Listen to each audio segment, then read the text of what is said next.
السلام عليكم ورحمة الله وبركاته. الحمد لله نحمده ونستعينه ونؤمن به ونتوكل عليه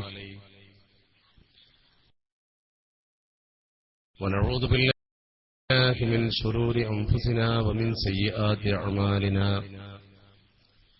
من يهده الله فلا مضل له ومن يضلل فلا هادي له. ونشهد أن لا إله إلا الله وحده لا شريك له. ونشهد أن سيدنا محمدا صلى الله عليه وسلم عبده ورسوله أرسله إلى كافة الخلق ليظهره على الدين كله ولو كره المشركون. اللهم صل وسلم وبارك على رسولك سيدنا محمد وعلى آله وأصحابه أجمعين. أعوذ بالله من الشيطان الرجيم. بسم الله الرحمن الرحيم. وإن طائفتان من المؤمنين اقتتلوا فأصلحوا بينهما فإن بغت إحداهما على الأخرى فقاتلوا التي تبغي حتى تفيء إلى أمر الله. صدق الله مولانا العلي العظيم. സ്നേഹ ബഹുമാനമുള്ള നമ്മുടെ ഈ വേദിയുടെ അധ്യക്ഷൻ ഉസ്താദ് അലി മുസ്ലിയാർ അവർകളെ, ഈ ചടങ്ങിന്റെ ഔദ്യോഗികമായ ഉദ്ഘാടന കർമ്മം നിർവഹിച്ച ബഹുമാന്യനായ സയ്യിദ് നജീബ് തങ്ങൾ, സ്വാഗത ഭാഷണത്തിൽ തന്നെ പ്രാദേശിക കാര്യങ്ങളൊക്കെ വളരെ വസ്തുനിഷ്ഠമായി വിശകലനം ചെയ്ത അഭിനന്ദനായ സുഹൃത്ത് ഉമർ ദർസി, നമ്മുടെ വേദിയിലുള്ള ബഹുമാന്യപ്പെട്ട അബ്ദുൽ ഹാജി, മുജീബ്, സി ടി അബ്ദുറഹ്മാൻ, ഷേഖ് മുസ്ലിയാർ, സെയ്ദ് അലവി, പ്രസാദ്, സമദ് മൗലവി, റഷീദ് ദാരിമി തുടങ്ങി ഈ മഹത്തായ ചടങ്ങിന് സാക്ഷികളായ പ്രിയപ്പെട്ട കാരണവന്മാർ, യുവാക്കൾ, വിദ്യാർത്ഥികൾ, സഹോദരിമാർ, അല്ലാഹു സുബ്ഹാനഹു വ തആല നമ്മുടെ ഈ സംഗമം സത്യം മനസ്സിലാക്കാനും അത് പ്രചരിപ്പിക്കുവാനുമുള്ള ഒരു ശ്രമമായി നമ്മിൽ നിന്ന് കബൂൽ ചെയ്യുമാറാവട്ടെ. മരണമടഞ്ഞു പോയ നമ്മുടെ മാതാപിതാക്കൾ, ഗുരുനാഥന്മാർ, നമുക്ക് വേണ്ടപ്പെട്ട മുഴുവൻ ആളുകളെയും റബ്ബ് സുബ്ഹാനഹു വ തആല അവന്റെ സ്വർഗ്ഗലോകത്തിൽ വെച്ച് കണ്ട് സന്തോഷമടയുവാൻ നമുക്ക് തൗഫീഖ് നൽകുമാറാവട്ടെ. ജീവിതകാലമത്രയും പരിശുദ്ധ ദീനുൽ ഇസ്ലാമിനെ ഖിദ്മത്ത് ചെയ്യുവാനും മരണമാസന്നമാകുമ്പോൾ പൂർണ്ണ ഈമാനോടുകൂടി മരണപ്പെടുവാനും റബ്ബ് നമുക്കെല്ലാവർക്കും തൗഫീഖ് തന്ന് അനുഗ്രഹിക്കുമാറാവട്ടെ. ഈ പ്രാദേശിക പ്രശ്നത്തെക്കുറിച്ച് നിങ്ങൾ മനസ്സിലാക്കേണ്ട കാലിക സംഭവ വികാസങ്ങളെക്കുറിച്ചൊക്കെ, ഇവിടെ നടന്ന പ്രവർത്തനങ്ങളുടെ നാൾവഴികളെക്കുറിച്ചൊക്കെ ഈ പ്രദേശത്തിന്റെ സ്പന്ദനമറിയാവുന്ന ബഹുമാനപ്പെട്ട ഉമർ ദർസി വളരെ വ്യക്തമായി നിങ്ങളുടെ മുമ്പിൽ അവതരിപ്പിച്ചത് ഏകദേശം എനിക്കും കേൾക്കുവാൻ കഴിഞ്ഞു. ഞാനും അത് മനസ്സിലാക്കിയിട്ടുണ്ട്. എന്നെ സംബന്ധിച്ചിടത്തോളം നിങ്ങളോട് ഈ പ്രാദേശിക വിശകലനത്തിന്റെ അല്ലെങ്കിൽ പ്രാദേശിക വിഷയവുമായി ബന്ധപ്പെട്ട കാര്യത്തിന്റെ ഒരവലോകനം ആവശ്യമാവുകയില്ല എന്ന തിരിച്ചറിവോടുകൂടിയാണ് ഞാൻ നിങ്ങളെ അഭിസംബോധന ചെയ്തത്. ഇവിടെ നടന്ന സംഭവങ്ങൾ നേരിട്ട് കാണുകയും മനസ്സിലാക്കുകയും പിന്നീട് വിശദീകരിച്ച് കേൾക്കുകയും ചെയ്ത ആളുകൾക്ക് എന്നിൽ നിന്നും അത് സംബന്ധമായ ഒരു വിശകലനവും വിശദീകരണവും ആവശ്യമാകും എന്ന തോന്നൽ എനിക്കില്ല. പക്ഷെ ഞാൻ ചില കാര്യങ്ങൾ എന്നെ ശ്രവിക്കുന്ന പ്രിയപ്പെട്ട സഹോദരങ്ങളോട്, സഹോദരിമാരോട്, പ്രത്യേകിച്ച് നിഷ്പക്ഷരായി നിൽക്കുന്ന ആളുകൾ, അപ്രകാരം തന്നെ തെറ്റിദ്ധരിച്ചു നിൽക്കുന്ന ആളുകൾ, ഏത് വിഭാഗം, അവരെയൊക്കെ ബോധ്യപ്പെടുത്തുന്നതിന് വേണ്ടി ചില കാര്യങ്ങൾ വസ്തുതയുടെ വെളിച്ചത്തിൽ സൂചിപ്പിക്കാൻ മാത്രമാണ് എന്റെ സമയം ഉപയോഗപ്പെടുത്തുന്നത്. ആമുഖമായും ആദ്യമായും എനിക്ക് അഭ്യർത്ഥിക്കാനുള്ള ഏറ്റവും പ്രധാനപ്പെട്ട ഒരു കാര്യം, ഇങ്ങനെ ഒരു വിശകലനം നമ്മൾ നടത്തുമ്പോൾ അത് കേൾക്കാനുള്ള ഒരു സന്മനസ്സാണ് ശരിക്ക് എല്ലാവരും പ്രകടമാക്കേണ്ടത്. ആ സന്ദർഭത്തിൽ ആളുകളുടെ ശ്രദ്ധ വ്യതിചലിപ്പിക്കുവാനും ചില്ലറ പ്രശ്നങ്ങളുണ്ടാക്കി തൽക്കാലം ഈ വിശകലനം അവസാനിപ്പിക്കുവാനും പോലുള്ള പ്രശ്നങ്ങൾ ഉടലെടുക്കുന്ന പ്രദേശത്ത് പലപ്പോഴും ഉണ്ടാകാറുണ്ട്. അതിന്റെ കാരണം എന്തെന്ന് ചോദിച്ചാൽ, സത്യം ജനങ്ങൾ മനസ്സിലാകുന്നത് അവരെ ഭയപ്പെടുത്തുന്നു എന്നതാണ്.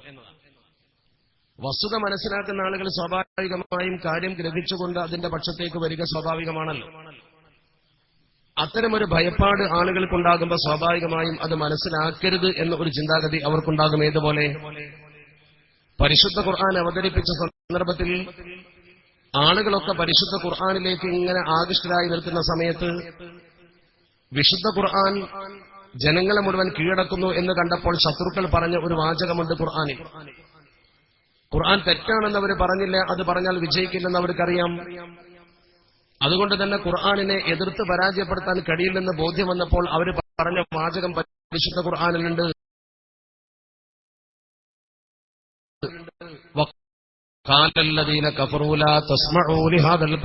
നിങ്ങൾ ഖുർആൻ കേൾക്കാൻ പോകരുത്, നിങ്ങൾ ഒരിക്കലും ഖുർആൻ കേൾക്കാൻ പോകരുത്. മക്കയിലെ മുശ്രിക്കുകൾ സ്വീകരിച്ചൊരു നയമാണത്. സത്യം കേൾക്കാൻ തന്നെ പോകണ്ട, കേൾക്കാൻ പോയാൽ ഇതിൽ വീണുപോകും. എന്നിട്ട് അവർ പിന്നെയും പറഞ്ഞൊരു വാചകമുണ്ട്. അവർ പറഞ്ഞു, നിങ്ങൾ സത്യം കേൾക്കരുത് എന്ന് മാത്രമല്ല വൽഔ ഫീഹി ലഅല്ലകും തഗ്ലിബൂൻ, അഥവാ കേൾക്കേണ്ട ഒരു സാഹചര്യം വന്നാൽ, സത്യം കേൾക്കുമെന്നൊരു ചുറ്റുപാട് വന്നാൽ വൽഔ ഫീഹി, ബഹളമുണ്ടാക്കുക, കുഴപ്പമുണ്ടാക്കുക. അങ്ങനെ ബഹളമുണ്ടാക്കിയിട്ട് അതിൽ നിന്നും ആളുകളെ പിന്തിരിപ്പിക്കാൻ ശ്രമിക്കും. ഇത് മക്കത്തെ മുശ്രിക്കീങ്ങൾ ഒരു കാലഘട്ടത്തിൽ ഇസ്ലാമിനോട് ചെയ്ത പ്രവർത്തനമാണെന്ന് പരിശുദ്ധ ഖുർആൻ പറഞ്ഞിട്ടുണ്ട്. അതുകൊണ്ട് തന്നെ അതൊക്കെ മനസ്സിലാക്കിയവരും തിരിച്ചറിവുള്ളവരുമാണ് നമ്മൾ. അതുകൊണ്ട് എന്ത് ബഹളം, എന്ത് പ്രകോപനം, എന്ത് പ്രശ്നമുണ്ടെങ്കിലും നമുക്ക് പറയാനുള്ള വിഷയം പറഞ്ഞു കേട്ട് പിരിഞ്ഞു പോകുന്ന തരത്തിൽ വളരെ സംയമനം പാലിച്ചുകൊണ്ട് സമാധാനപരമായി ഈ കാര്യത്തെ സമീപിക്കണമെന്നാണ് എന്റെ സദസ്സിലെ സഹോദരീ സഹോദരങ്ങളോട് ആദ്യമായി എനിക്ക് അഭ്യർത്ഥിക്കാനുള്ളത്. നമ്മളെ സംബന്ധിച്ചിടത്തോളം സമസ്ത കേരള ജംഇയ്യത്തുൽ ഉലമയും ആ പ്രസ്ഥാനത്തിന്റെ ആവിർഭാവവും പശ്ചാത്തലവും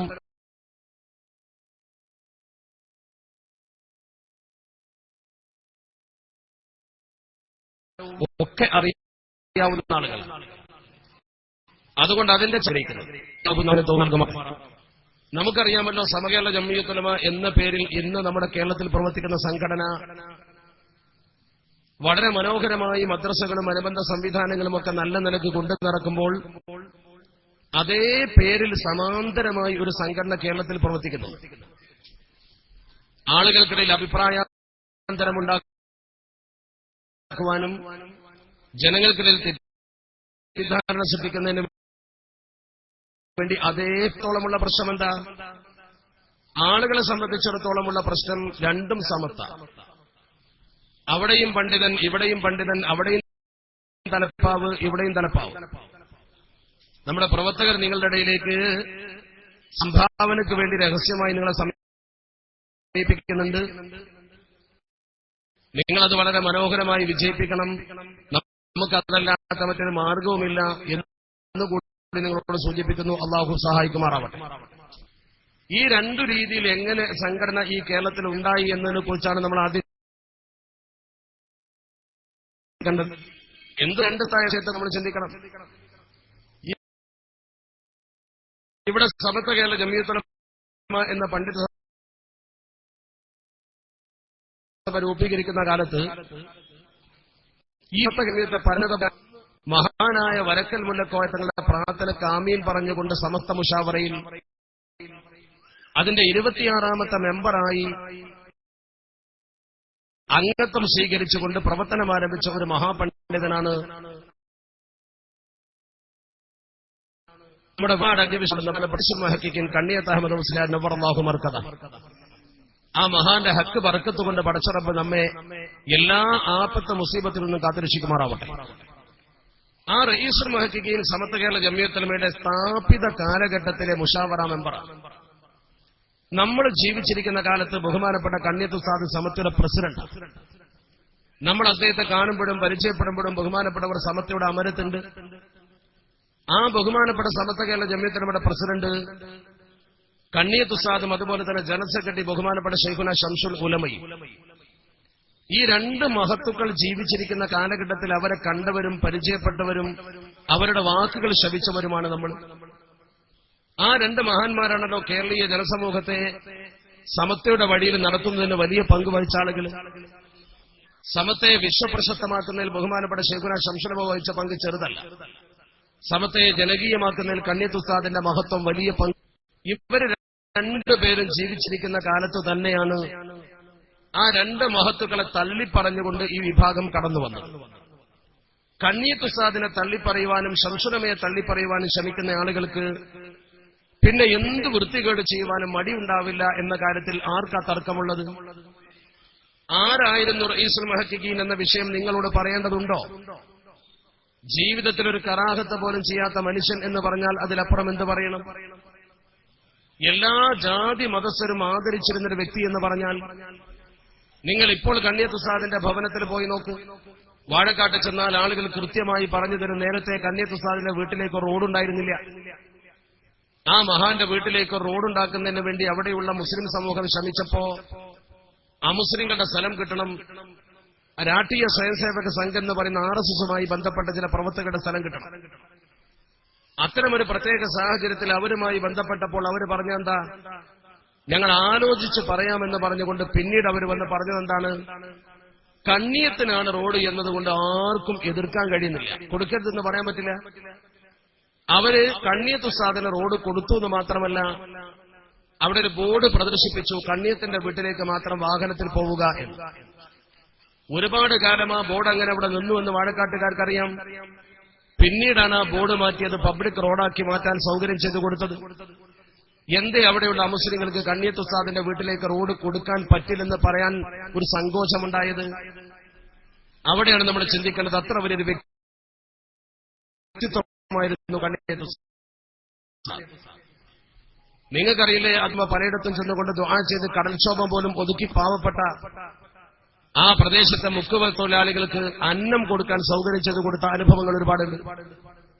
നമ്മളെ പുളിക്കൽ പഞ്ചായത്തിലെ തന്നെ ചെറുപറമ്പിൽ ബഹുമാനപ്പെട്ട കണ്ണിയത്ത് ഉസ്താദ് വന്നിട്ട് ദുആ ചെയ്തിട്ട് അദ്ദേഹം ദുആ അവസാനിപ്പിച്ചുകൊണ്ട് ആളുകൾ എഴുന്നേറ്റ് പോകുമ്പോൾ, അല്ലാഹുവേ, ഞാൻ നിന്നെ കണ്ടുകൊണ്ടാണ് ദുആ ചെയ്തത്, നീ മഴ തരാതെ അഹമ്മദ് ഇവിടുന്ന് എഴുന്നേൽക്കില്ല എന്നൊരു വാക്ക് പറഞ്ഞ സംഭവം ആ ഗ്രാമവാസികൾ ഇന്നും ഓർക്കുന്നുണ്ടല്ലോ. കണ്ണിയത്ത് ഉസ്താദ് ഇരുന്നിട്ട് പറഞ്ഞ വാക്കെന്താ, പടച്ചോനെ, ഞാൻ നിന്നെ കണ്ട് ദുആ ചെയ്തതാ, നീ മഴ തരാതെ അഹമ്മദ് ഇവിടുന്ന് എഴുന്നേൽക്കൂല. അവിടെ നിന്ന് എഴുന്നേറ്റ് പോയ ആളുകൾ തിരിച്ചു വന്നുകൊണ്ട് സദസ്സിലിരുന്നുകൊണ്ട് കണ്ണിയത്ത് എന്തുകൊണ്ട് എഴുന്നേൽക്കുന്നില്ല? കണ്ണിയത്ത് അങ്ങനെയല്ലേ പറഞ്ഞത്, നമ്മൾ മഴ കിട്ടിയിട്ടേ പോകുന്നവർ തീരുമാനിച്ചു. കണ്ണിയത്തതല്ലേ പറഞ്ഞത്? അവരിൽ പലർക്കും അറിയാം കണ്ണിയത്ത് പറഞ്ഞാൽ മഴ കിട്ടുമെന്ന്. ആളുകൾ നിശബ്ദരായി നിൽക്കുന്നു. അല്പസമയങ്ങൾക്കകം മേഘാവൃതമായ അന്തരീക്ഷം, വമ്പിച്ച ഒരു മഴ അവിടെ മാത്രം, ചുറ്റുപാട് എവിടെയുമില്ല. കണ്ണിയത്ത് ദുആ ചെയ്ത ഗ്രാമത്തിൽ മാത്രം മഴ നനഞ്ഞിട്ടാണ് പലരും പോയത്. നമ്മൾ സംശയിക്കേണ്ട, അല്ലാഹുവിന്റെ പരിശുദ്ധ തിരുദൂതരാകുന്ന അഷ്റഫുൽ ഖൽഖ് മുഹമ്മദ് മുസ്തഫ സ്വല്ലല്ലാഹു അലൈഹി വസല്ലമ തങ്ങൾ പഠിപ്പിച്ചിട്ടുണ്ട്, ഇന്ന മിൻ ഇബാദില്ലാഹി മൻ ലൗ അഖ്സമ അലല്ലാഹി ലഅബറഹ്. അല്ലാഹുവിന്റെ അടിമകളിൽ ചില മനുഷ്യരുണ്ട്, അവർ പടച്ചറബിനെ മുൻനിർത്തിക്കൊണ്ടൊരു കാര്യം പറഞ്ഞാൽ ലഅബറഹു, പടച്ചറബ് പൂർത്തിയാക്കി കൊടുക്കുക തന്നെ ചെയ്യുമെന്ന് ഷഫീഉൽ വറാ മുഹമ്മദ് മുസ്തഫ സ്വല്ലല്ലാഹു നബി തങ്ങൾ പറഞ്ഞ പോലെ അത് പൂർത്തീകരിച്ചു കൊടുത്തു അല്ലാഹു. ഇതാണ് കണ്ണിയത്ത് ഉസ്താദിന്റെ ഏറ്റവും വലിയ പ്രത്യേകത. ശംസുൽ ഉലമ എന്ന് പറയുന്ന വ്യക്തിത്വത്തെക്കുറിച്ച് നിങ്ങളൊന്ന് നോക്കൂ. ഈ സമൂഹത്തിന് ആവശ്യമുള്ള സന്ദർഭത്തിലൊക്കെ നായകത്വം വഹിച്ച മഹാൻ. അദ്ദേഹത്തിന് കൽബിലുള്ള കാര്യം പോലും മുഖത്ത് നോക്കി കാണാൻ കഴിയുന്ന ഒരു കരുത്തുണ്ടായിരുന്നു. നിങ്ങൾക്കറിയില്ലേ, നമ്മുടെ സമൂഹത്തിൽ അദ്ദേഹം ചെയ്ത പ്രവർത്തനങ്ങളിൽ പരമപ്രധാനം ജാമ്യയുടെ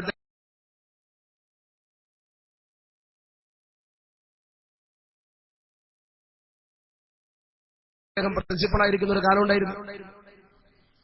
ശംസുൽ ഉലമ പത്രം വായിച്ചുകൊണ്ട് അദ്ദേഹം കോലാലിരിക്കുന്ന സന്ദർഭത്തിൽ ഗേറ്റ് കടന്നുകൊണ്ട് പുറത്തുപോയി വൈകുന്നേരത്ത് നടത്തം കഴിഞ്ഞ് വരുന്ന അസർ ഇങ്ങനെ കടന്നു വരുന്നുണ്ട്.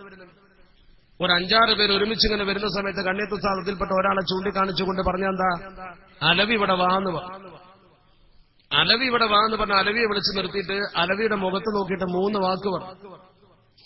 നിന്റെ മുഖലക്ഷണം ശരിയല്ലടാ, നീ ഇവിടെ പഠിക്കേണ്ടവനല്ല, പെട്ടിയെടുത്ത് പൊയ്ക്കോ എന്ന് പറഞ്ഞു. ഈ 3 കാര്യം കണ്ണിയത്ത് ഉസ്താദ് പറഞ്ഞതാ. നിന്റെ മുഖലക്ഷണം ശരിയല്ല, നീ പെട്ടിയെടുത്ത് പൊയ്ക്കോ, നീ ഇവിടെ പഠിക്കേണ്ടവനല്ല.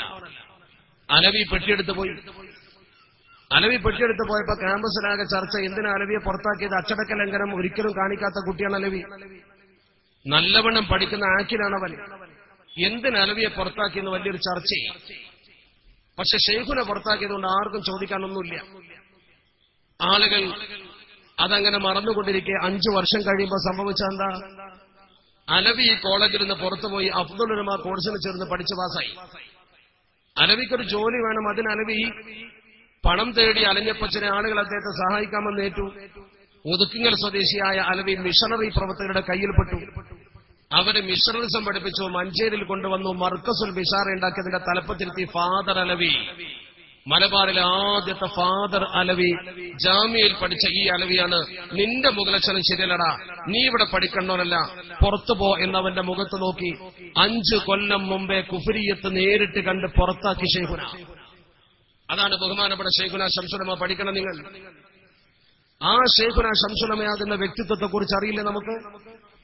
ആ മഹാനുഭാവനും കണ്ണിയത്ത് ഉസ്താദും ജീവിച്ചിരിക്കുമ്പോ എന്തിനാ ഇവരവരെ തള്ളിയത്? കണ്ണിയത്തെന്നാ മരിച്ചു പോകുന്നത് 1993. ഇവരെന്നാ പുതിയ സംഘടന ഉണ്ടാക്കി പുറത്തു പോകുന്നത് 1989. ശംസുലം എന്നാ മരിച്ചു പോകുന്നത് 1996. ഇവരെന്നാ പുതിയ സംഘടനയുമായി മുന്നോട്ട് പോയത് 89. കണ്ണിയത്ത് ഉസ്താദ് ജീവിച്ചിരിക്കുന്ന 3 കൊല്ലം, ശംസുലമ ജീവിച്ചിരിക്കുന്ന 7 കൊല്ലത്തോളം. അവര് ജീവിച്ചിരിക്കുമ്പോൾ തന്നെ അവരെ 2 പേരെയും മാറ്റി പുതിയ സംഘടന ഉണ്ടാക്കിയത് എന്തിനങ്ങനെ ഒരു സംഘടന ഉണ്ടാക്കേണ്ടി വന്നു? ആരാണ് അവരെ അത്തരമൊരു അവസ്ഥയിലേക്ക് എത്തിച്ചത്? അവര് തന്നെയല്ലേ. നമ്മുടെ മദ്രസകൾക്ക് ചുമര് വെക്കുവാനും സ്ഥാപനങ്ങൾ ഭിന്നിക്കാനും എന്താ അവസരമുണ്ടായത്? നമ്മുടെ സഹോദരി സഹോദരന്മാരൊക്കെ ഒന്ന് പഠിക്കണ്ടേ? വളരെ ചുരുക്കി 1-2 കാര്യം ഞാൻ പറയുന്നുള്ളൂ. ഈ പ്രസ്ഥാനത്തിന്റെ ജനനത്തെക്കുറിച്ച് നമ്മൾ ബോധ്യപ്പെട്ടാൽ പിന്നെ ഈ തർക്കത്തിനൊരു അവസരം ഉണ്ടാവില്ല. അള്ളാഹുവിന്റെ പരിശുദ്ധ ദീനിനെ സ്നേഹിക്കുന്നവർ എവിടെ നിൽക്കണമെന്ന് നിങ്ങൾ തീരുമാനിച്ചോ? ഞാനതേക്കുറിച്ചൊന്നും പറയുന്നത് നിങ്ങൾ പഠിച്ച് തീരുമാനിച്ചാൽ മതി. മനുഷ്യർക്കൊക്കെ സ്വയബുദ്ധി ഉണ്ടല്ലോ. ആ സ്വയം ബുദ്ധി അനുസരിച്ചുകൊണ്ട് ചിന്തിക്കുക.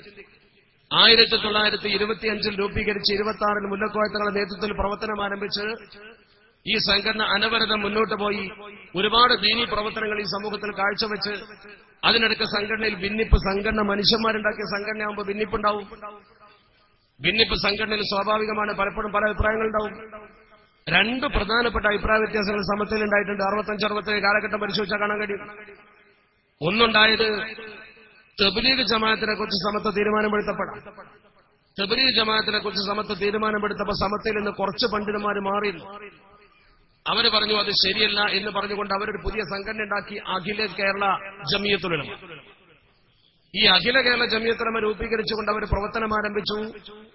പ്രവർത്തനം ആരംഭിച്ചപ്പോൾ അവർക്ക് തോന്നി നമ്മളും വേണം തബ്ലീഗ് ജമാഅത്തിനെ കുറിച്ചൊന്ന് പഠിക്കുക. അവര് നേരെ ഉത്തരേന്ത്യയിൽ നിന്ന് തബ്ലീഗ് ജമാഅത്തിന്റെ പുസ്തകങ്ങൾ കൊണ്ടുവന്നിട്ട് പഠിച്ചു നോക്കുമ്പോൾ അവർക്ക് ബോധ്യമായി സമത്വ പറഞ്ഞത് ശരി തന്നെയാണ്. സമത്വ പറഞ്ഞതൊരു കാര്യമുണ്ട് എന്ന് അവർക്ക് ബോധ്യമായി. സമത്വ പറഞ്ഞൊരു കാര്യമുണ്ട് എന്ന് ബോധ്യമായപ്പോ അവർ അഖില കേരള ജമിയത്തുൽ ഉലമ പിരിച്ചുവിട്ട മാന്യന്മാരായിരുന്നു. അത് സമത്വത്തിലുണ്ടായൊരു ഭിന്നിപ്പ. അത് ആരെയും ബാധിച്ചില്ല, ഒരു പ്രശ്നമുണ്ടായില്ല. സംഗതി അങ്ങനെ പോയി. മഹാന്മാരായ കണ്ണിയത്ത് ഉസ്താദിന്റെ അധ്യക്ഷതയിലായിരുന്നു തബ്ലീഗിനെ കുറിച്ച് തീരുമാനമെടുത്തത്. ശരിയാണെന്ന് എല്ലാവരും അംഗീകരിച്ചു. അത് കഴിഞ്ഞ് പിന്നെയാണ് സ്വതക്കത്തുള്ള മൗലവി പ്രസിഡന്റ് ആയിരിക്കുന്ന സന്ദർഭത്തിലാണ് ലൗഡ് സ്പീക്കറിൽ ഖുത്ബ ഓതാൻ പറ്റൂല്ല എന്നുള്ള തർക്കം വന്നത്. ആ തർക്കത്തിൽ മാന്യനായിരുന്ന സ്വതക്കത്തുള്ള മൗലവി തന്റെ അഭിപ്രായം രേഖപ്പെടുത്തിക്കൊണ്ട് പ്രസിഡന്റ് സ്ഥാനം രാജിവെച്ച് പോയി പുതിയ പാർട്ടി ഉണ്ടാക്കി. അതാണ് സംസ്ഥാന കേരള ജമിയത്തുൽ ഉലമ. അവര് വേറെ വിദ്യാഭ്യാസ ബോർഡ് ഉണ്ടാക്കി, വേറെ പേര് സ്വീകരിച്ച് വേറിട്ട് പ്രവർത്തിച്ച് അവര് മുന്നോട്ട് പോകുന്നു. രണ്ടും രണ്ടാണ്.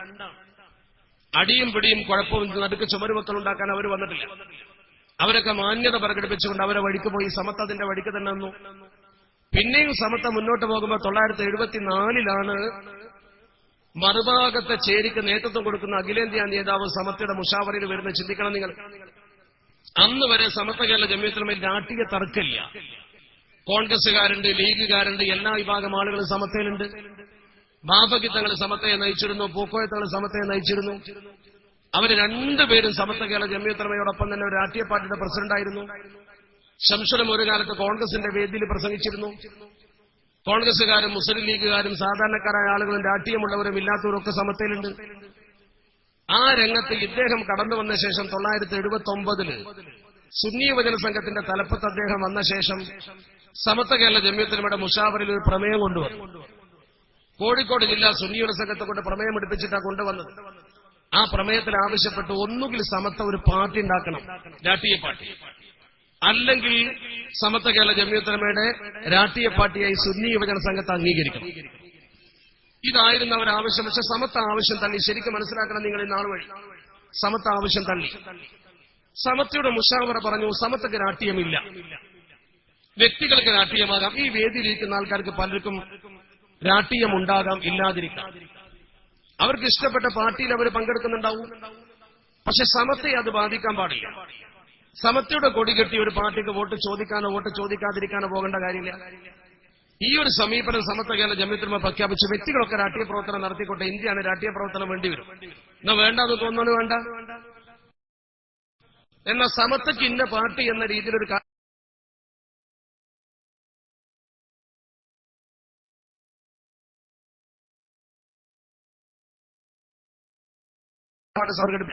ആ സമരം തന്നെ തുറന്നുകയും കയ്യിലാക്കി. സയ്യിദ് ഹൈദരലി ശിഹാബ് തങ്ങൾ SSFന്റെ പ്രസിഡന്റ് പദം രാജിവെച്ചത് 1973 SSF രൂപീകരിക്കുന്നത്. SSF രൂപീകരിച്ചപ്പോ അതിന്റെ ആദ്യത്തെ പ്രസിഡന്റ് സയ്യിദ് ഹൈദരലി ശിഹാബ് തങ്ങൾ, ആദ്യത്തെ ജനറൽ സെക്രട്ടറി ബഹാവുദ്ദീൻ കൂരിയാണ്, അതിന്റെ ആദ്യത്തെ ട്രഷറർ AV അബ്ദുറഹ്മാൻ മുസ്ലിയാരാണ്.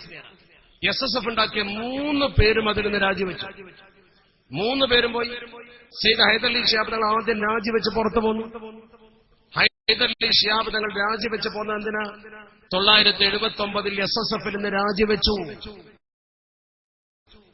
ഹൈദരലി ശിഹാബ് തങ്ങൾ SSFൽ രാജ്യം. മറ്റു 2 പേരും പിന്നെ SSF അല്ലാതെയായി. ഇപ്പൊ അവർ 2 പേരും സമത്വയില്ല. ബഹുമാനപ്പെട്ട ബഹാവുദ്ദീൻ കൂരിയാണ് സമത്വയുടെ പ്രധാന വക്താവ്. ബഹുമാനപ്പെട്ട AV അബ്ദുറഹ്മാൻ മുസ്ലിയാർ സമത്വയുടെ SMFന്റെ നേതാവല്ലേ. ഹൈദരലി ശിഹാബ് തങ്ങൾ 79 രാജിവെച്ചു എന്ന് പറഞ്ഞാൽ ഇവരെ രാഷ്ട്രീയ കളി സഹിക്കാൻ കഴിയാത്തതുകൊണ്ടാണ്. തങ്ങൾ രാഷ്ട്രീയക്കാരനാണെന്ന് ഒരു ഭാഗത്ത് പറയുക, ഇവർ രാഷ്ട്രീയം പ്രവർത്തിക്കുക. മാത്രമല്ല സമത്വ കേരള ജംഇയ്യത്തുൽ ഉലമക്ക് ഒരു ആവശ്യവുമില്ലാത്തൊരു സംഘടന ഇവർ രൂപീകരിച്ചു. ആ സംഘടനയുടെ പേരാണ് സുന്നി പാർലമെന്ററി ബോർഡ്. കോഴിക്കോട് വെച്ച് യോഗം ചേർന്നുകൊണ്ട് പാർലമെന്ററി ബോർഡ് രൂപീകരിച്ചുകൊണ്ട് SSFനെ കൊണ്ട് കളിപ്പിച്ചു. സുന്നി പാർലമെന്ററി ബോർഡ് രൂപീകരിച്ചുകൊണ്ട് തെരഞ്ഞെടുപ്പിൽ മത്സരിക്കുന്ന സ്ഥാനാർത്ഥികളെ തരംതിരിച്ചുകൊണ്ട് ജയിപ്പിക്കാനും തോൽപ്പിക്കാനും മുന്നോട്ട് വന്നു. അതിന്റെ ഏറ്റവും വലിയ തെളിവായിരുന്നു കൊണ്ടോട്ട് നിയോജക മണ്ഡലത്തിൽ സീതി ഹാജി മത്സരിച്ചപ്പോൾ കണ്ടത്. സീതി ഹാജിയെ തോൽപ്പിക്കാൻ വേണ്ടി പരസ്യമായി SSF രംഗത്തിറങ്ങി. സമത്വക്ക് അങ്ങനെ തീരുമാനം ഉണ്ടായിരുന്നില്ല. സീതി ഹാജിയെ തോൽപ്പിക്കുക എന്നത് സമത്വയുടെ തീരുമാനമല്ല.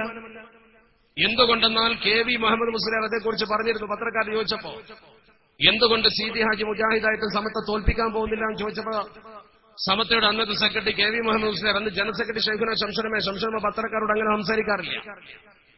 മീഡിയകളിൽ കവറേജ് നേടുന്ന ഒരു സെക്രട്ടറി ആയിരുന്നില്ല സമത്വക്ക് ഉണ്ടായിരുന്നത്. KV ഉസ്താദിനെ പത്രക്കാർ സമീപിച്ചപ്പോൾ KV ഉസ്താദ് പറഞ്ഞു, സീതി ഹാജി മത്സരിച്ച് ജയിച്ചു പോകുന്നത് കേരള നിയമസഭയിലേക്കാണ്. കേരള നിയമസഭയിൽ മാലയും മൗലൂദും ചർച്ച ചെയ്യാനല്ല പോകുന്നത്, അതുകൊണ്ട് പോയിക്കോട്ടെ എന്നോ. അതിൽ രാഷ്ട്രീയമില്ല എന്നാണ് അതിന്റെ അർത്ഥം. സമത്വ കേരള ജംഇയ്യത്തുൽ ഉലമക്ക് ആര് മത്സരിക്കണമെന്ന് കാഴ്ചപ്പാടില്ല. അതേ കാലയളവിൽ ഇവർ AV അബ്ദുറഹ്മാൻ ഹാജിക്കെതിരെ മേപ്പയ്യൂർ മണ്ഡലത്തിൽ പ്രചരണം നടത്തി. മേപ്പയ്യൂരിൽ AV അബ്ദുറഹ്മാൻ ഹാജിയെ തോൽപ്പിക്കണമെന്ന് സുന്നി വോയിസിൽ എഴുതി. അവിടെ നമ്മൾ മൈക്ക് കെട്ടി ചോദിച്ചു, AV അബ്ദുറഹ്മാൻ ഹാജി പരാജയപ്പെട്ടാൽ ആരാ ജയിക്കുക? കണാരൻ. കണാരൻ ജയിച്ചിട്ട് എന്താ സമത്വക്ക് ഗുണം? AV പരാജയപ്പെട്ട് കണാരൻ ജയിച്ചിട്ട് എന്താ സമത്വക്ക് ഗുണം?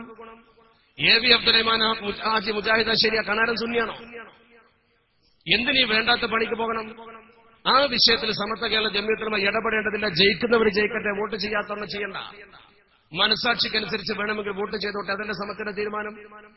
ഇങ്ങനെ രാഷ്ട്രീയം കളിച്ചുകൊണ്ട് പരസ്യമായി നമ്മുടെ സമൂഹത്തിൽ ഭിന്നതകൾ ഉണ്ടാക്കി. ഈ ഭിന്നതകൾ പർവ്വതീകരിച്ചുകൊണ്ട് നമ്മുടെ സമൂഹത്തിൽ ഇവർ പഞ്ചായത്ത് തെരഞ്ഞെടുപ്പ് മുതൽ പാർലമെന്റ് തെരഞ്ഞെടുപ്പ് വരെ കുഴപ്പമുണ്ടാക്കി. അത്തരമൊരു പ്രത്യേക സാഹചര്യത്തിൽ സമത്വ കേരള ജംഇയ്യത്തുൽ ഉലമയുടെ അണികളെ മുഴുവൻ രാഷ്ട്രീയമായി പാണക്കാട് കുടുംബത്തിന് എതിരാക്കുന്ന ഒരു സമീപനമാണ്. പാണക്കാട് സയ്യിദ് കുടുംബത്തിനെ എതിരാക്കുന്നതിന് വേണ്ടി രാഷ്ട്രീയം കളിച്ചു എന്നുള്ളതാണ് ശരി. പാണക്കാട് സയ്യിദ് കുടുംബത്തോട് നേരത്തെ ഇവർക്ക് എന്തോ ഒരു വിദ്വേഷമുള്ളതുപോലെ. അവസാനം എന്ത് സംഭവിച്ചു? എറണാകുളത്തൊരു സമ്മേളനം സുന്നി യുവജന സംഘം പ്രഖ്യാപിച്ചു. എറണാകുളത്ത് സുന്നി യുവജന സംഘം സമ്മേളനം പ്രഖ്യാപിച്ചപ്പോ എറണാകുളം സമ്മേളനത്തിന്റെ പ്രത്യേക പശ്ചാത്തലത്തിൽ ആ സമ്മേളനം നടക്കുന്നത് സമത്വ കേരള ജംഇയ്യത്തുൽ ഉലമയുടെ ഒരു കീഴ്ഘടകം എന്ന രീതിയിലാണല്ലോ. എറണാകുളത്തൊരു സമ്മേളനം വെക്കുമ്പോൾ ആ സമ്മേളനത്തിൽ സ്വാഗത സംഘം ഉണ്ടാക്കുമ്പോൾ പാലിക്കേണ്ട ചില മാനദണ്ഡമില്ലേ? ഇവിടെ ഒരു സുന്നി സമ്മേളനം നടക്കുമ്പോൾ ചില മാനദണ്ഡങ്ങളൊക്കെ ഇല്ലേ? ഇവിടെയുള്ള പ്രമുഖരായ ആളുകളൊക്കെ വിവരം അറിയണ്ടേ? എറണാകുളത്ത് SOSന്റെ സമ്മേളനം നടത്തുമ്പോൾ എറണാകുളം ജില്ലയിലെ സുന്നത്ത് ജമാഅത്തിന്റെ നേതാക്കളിൽ പ്രമുഖരായ ക്ലാപ്പന മുഹമ്മദ് മുസ്ലിയാർ, എം മൊഹീദ്ദീൻ മുസ്ലിയാർ, എം പരീർ, ഇവരെ ആരെയും വിളിച്ചില്ല, അറിയിച്ചില്ല. തൊട്ടടുത്ത ജില്ല തൃശൂർ ജില്ല, അവിടുത്തെ ജംഇയ്യത്തുൽ ഉലമയുടെ പ്രസിഡന്റ്, സെക്രട്ടറി, SYSന്റെ പ്രസിഡന്റ്, സെക്രട്ടറി, 4 പേരെ അറിയിച്ചില്ലല്ലോ. തൃശൂർ ജില്ലയിലെ ജംഇയ്യത്തുൽ ഉലമയുടെ പ്രസിഡന്റ് സയ്യിദ് ഹാമിദ് കോയപ്പ നിങ്ങൾ മരിച്ചുപോയി, അല്ലാഹു മഗ്ഫിറത്ത് നൽകുമാറാവട്ടെ. ബഹുമാനപ്പെട്ട MK കുഞ്ഞു മുസ്ലിയാർ, അദ്ദേഹം അന്നും ഇന്നും ജനറൽ സെക്രട്ടറിയാണ് ജംഇയ്യത്തുൽ ഉലമയുടെ, അദ്ദേഹത്തെ വിളിച്ചില്ല. എന്നതുപോലെ തന്നെ ബഹുമാനപ്പെട്ട PP യൂസുഫ് മുസ്ലിയാർ എന്ന തൃശൂർ ജില്ലാ സുന്നിയർ സംഘത്തിന്റെ പ്രസിഡന്റ്, അദ്ദേഹത്തെ വിളിച്ചില്ല. അതുപോലെ തന്നെ സുന്നിയർ സംഘത്തിന്റെ തൃശൂർ ജില്ലാ സെക്രട്ടറി VK കുഞ്ഞാമദിനെ വിളിച്ചില്ല. പാലക്കാട് ജില്ലയിൽ നിന്ന് സാദിഖ് മുസ്ലിയാരെ വിളിച്ചില്ല. എന്തിനധികം തൃശൂരിൽ അന്ന് ജോലി ചെയ്യുന്ന നാട്ടിക മൂസ മൗലവിയെ വിളിച്ചില്ല. നാട്ടിക മൂസ മൗലവിയെ പോലും സ്വാസംഘത്തിന് വിളിച്ചില്ല. പക്ഷേ നാട്ടിക മൂസ മൗലവി ഈ പറയപ്പെട്ട സുന്നത്ത് ജമാഅത്തിന്റെ നേതാക്കളെ മുഴുവൻ വിളിച്ചുകൂട്ടി. എറണാകുളം ജില്ലയിലെ സുന്നത്ത് ജമാഅത്തിന്റെ നേതാക്കളെ, തൃശൂർ ജില്ലയിലെ സുന്നത്ത് ജമാഅത്തിന്റെ നേതാക്കളെ, പാലക്കാട് ജില്ലയിലെ മഹാന്മാരായ നേതാക്കളെ, മലപ്പുറം ജില്ലയിലെ ക്ഷണിക്കപ്പെടാത്ത പല നേതാക്കളെ നാട്ടിക മൂസ മൗലവി വിളിച്ചുകൂട്ടിയിട്ട് യോഗം ചേർന്നിട്ട് ആ യോഗ തീരുമാനമനുസരിച്ച് ഇവരോട് ചോദിച്ചു, എന്തുകൊണ്ട് നിങ്ങൾ ഇന്ന ഉത്തരവാദിത്തമുള്ള ആളുകളെ ജില്ലാ SYSന്റെയും ജില്ലാ ജംഇയ്യത്തുൽ ഉലമയുടെയും നേതാക്കളെ വരെ അറിയിച്ചില്ല? അതിനവര് പറഞ്ഞ മറുപടി, പാണക്കാട്ട് നിന്ന് പറയുന്നതിന് 1ാം സ്ഥാനം കൊടുക്കുന്നവരെ ഞങ്ങൾക്ക് ആവശ്യമില്ല. പാണക്കാട്ട് നിന്ന് പറയുന്നതിന് 1ാം സ്ഥാനം കൊടുക്കുന്നവരെ ഞങ്ങൾക്ക് ആവശ്യമില്ല എന്ന് പറഞ്ഞു. അത് നാട്ടിക മൂസ മൗലവിയെ പ്രകോപിപ്പിച്ചു. അദ്ദേഹം പറഞ്ഞു, പാണക്കാട്ട് എന്ന് പറഞ്ഞാൽ ഞങ്ങൾ അനുസരിക്കും, പാണക്കാട്ടുകാരെ സമത്വക്കാരാ, അതുകൊണ്ട് പാണക്കാട്ടുകാർ നേതൃത്വം കൊടുക്കുന്ന ഒരു സമ്മേളനം ഞാൻ നടത്തും എന്ന് പറഞ്ഞുകൊണ്ട് നാട്ടിക മൂസ മൗലവി മധ്യമേഖല സുന്നി സമ്മേളനം പ്രഖ്യാപിച്ചു. മധ്യമേഖല സുന്നി സമ്മേളനം പ്രഖ്യാപിച്ചു നാട്ടിക മൂസ മൗലവി. പത്രത്തിൽ വാർത്ത വന്നു, മധ്യമേഖല സുന്നി സമ്മേളനവും SYSന്റെ സമ്മേളനവും. അപ്പോഴാണ് സമത്വം ഇടപെട്ടത്. കാരണം 2 സമ്മേളനമാകുമ്പോൾ ചേരി തിരിയാൻ പോവാണ്. ഇതൊരു അപകടകരമായ പ്രവണതയാണെന്ന് മനസ്സിലാക്കി മഹാന്മാരായ ആലിമീങ്ങൾ മസ്ലഹത്തിന് വേണ്ടി സമിതിയെ ചുമതലപ്പെടുത്തി. മസ്ലഹത്ത് സമിതി യോഗം ചേർന്ന് ആ യോഗത്തിന് നിരന്തര ചർച്ച നടന്ന് ചർച്ചക്കൊടുവിൽ കോഴിക്കോട്ടെ യോഗം വിളിച്ചു. നിഷ്പക്ഷരായ ആൾക്കാർ മനസ്സിലാക്കാൻ വേണ്ടി പുതിയ ആളുകളോട് ഞാനിത് പറയുന്നതിനൊരു കാരണം ഉണ്ടെന്നറിയോ? 989 കഥയാണ് ഞാനീ പറയുന്നത്. 89 15 വയസ്സുള്ള കുട്ടിക്കല്ലേ അന്നത്തെ കഥ ഓർമ്മ ഉണ്ടാവുള്ളൂ. 89 15 വയസ്സുണ്ടെങ്കിൽ ഇന്ന് എത്ര വയസ്സായിട്ടുണ്ടാകും? 39 വയസ്സായിട്ടുണ്ടാവും. 2014 39 വയസ്സ് കഴിയും. അപ്പൊ 40 വയസ്സിന്റെ താഴെയുള്ള ആളുകൾക്ക് ഈ കഥ അറിയില്ല. 40 വയസ്സിന്റെ താഴെയുള്ള ആളുകൾക്ക് ഈ കഥ അറിയില്ല. 40 വയസ്സിന്റെ മുകളിലുള്ളവർക്ക് കുറച്ചെങ്കിലും ഓർക്കാൻ പറ്റൂ. ഏറ്റവും ചുരുങ്ങിയത് ഈ സംഭവം ശരിക്കറിയണമെങ്കിൽ ഇന്നൊരു 50 വയസ്സെങ്കിലും വേണം. ഒരു 50 വയസ്സ് പ്രായമുള്ള ആളുകൾക്ക് ഈ കഥ എങ്ങനെ ശരിക്കും മനസ്സിലാവും? 50ന്റെ താഴെയുള്ളവർക്കൊക്കെ പകുതി ആൾക്കാർക്ക് കേട്ടുകേൾവി ഉണ്ടാവും, മറ്റുള്ളവർക്ക് മനസ്സിലായിട്ടുണ്ടാവില്ല. അപ്പൊ അതുകൊണ്ട് ഈ 89ലെ കഥക്ക് വലിയ പ്രസക്തി ഉണ്ട്. നമ്മളിങ്ങനെ ചേരി തിരിയുമ്പോൾ ഇതിന്റെ വസ്തുത ഒന്ന് പഠിക്കണ്ടേ? അല്ലാതെ പിന്നെ നമ്മൾ വെറുതെ 2 ചേരി നിന്നിട്ട് എന്താ കാര്യം? വേണ്ട ചേരി നിന്നിട്ട് ഞാനൊരു കുട്ടിയോട് ചോദിച്ചു, ഈ ഫുട്ബോളിന്റെ കേറല്ലേ, അപ്പൊ ഇവൻ അർജന്റീനയാണ്. അപ്പൊ ഞാൻ വെറുതെ ചോദിച്ചു, കുട്ടി ജി എന്തിനാ അർജന്റീന ആളാ, എന്തിനാ എന്താ കൊണ്ട് എനിക്ക് കിട്ടാൻ പോണത്? ഓം ബ്രസീലിന്റെ ആളാണ്, അതുകൊണ്ട് ഞാൻ അർജന്റീനയുടെ ആളായി. അത്രേ വേറൊന്നുമില്ല. ഓം ബ്രസീലിന്റെ ആളാ, അതുകൊണ്ട് ഞാൻ അർജന്റീനയുടെ ആളാ. വേറെ ഓനോടുള്ള ദേശീയ വേറൊന്നുമല്ല. അല്ലാതെ ഇവൻ അർജന്റീനയും ബ്രസീലും പ്രശ്നം തന്നെ അറവടൊന്നുമല്ല എന്ന മാതിരി കുറച്ച് ആൾക്കാരുണ്ട്. അതാണ് ഞാനിത്.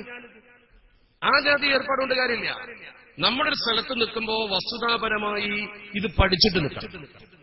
നമ്മളൊക്കെ എന്തിനാ സംഘടനാ പ്രവർത്തനവും ഇതുപോലെ ഒരുമയൊക്കെ ഇങ്ങനെ കൂട്ടായ്മയൊക്കെ നടത്തുന്നത്? പരലോകത്തെ കൂലി കിട്ടണമെന്ന് വിചാരിച്ചിട്ടല്ലേ? തമ്മിൽ വാശി പിടിച്ച് പറഞ്ഞ് ജയിക്കാന്ന് വിചാരിച്ചിട്ടാ? വാശി പിടിച്ച് പ്രസംഗിച്ചിട്ട് ജയിക്കാന്ന് വിചാരിച്ചിട്ടാണോ? അല്ല. നാളെ മരിച്ചു ചെല്ലുമ്പോ കബറിനടിയിൽ ചെന്ന് നമ്മുടെ പരലോകത്തേക്ക് പോകുമ്പോ പരലോകത്ത് കൂലി കിട്ടണം. അതിനു വേണ്ടിയിട്ടാണ് നമ്മുടെ ഈ സംഘടനാ പ്രവർത്തനവും ഈ വിശദീകരണങ്ങളും ഈ ചർച്ചകളും മുഴുവൻ അള്ളാഹു കബൂലാക്കുമാറാവട്ടെ. വേറെ ലക്ഷ്യമൊന്നുമില്ല.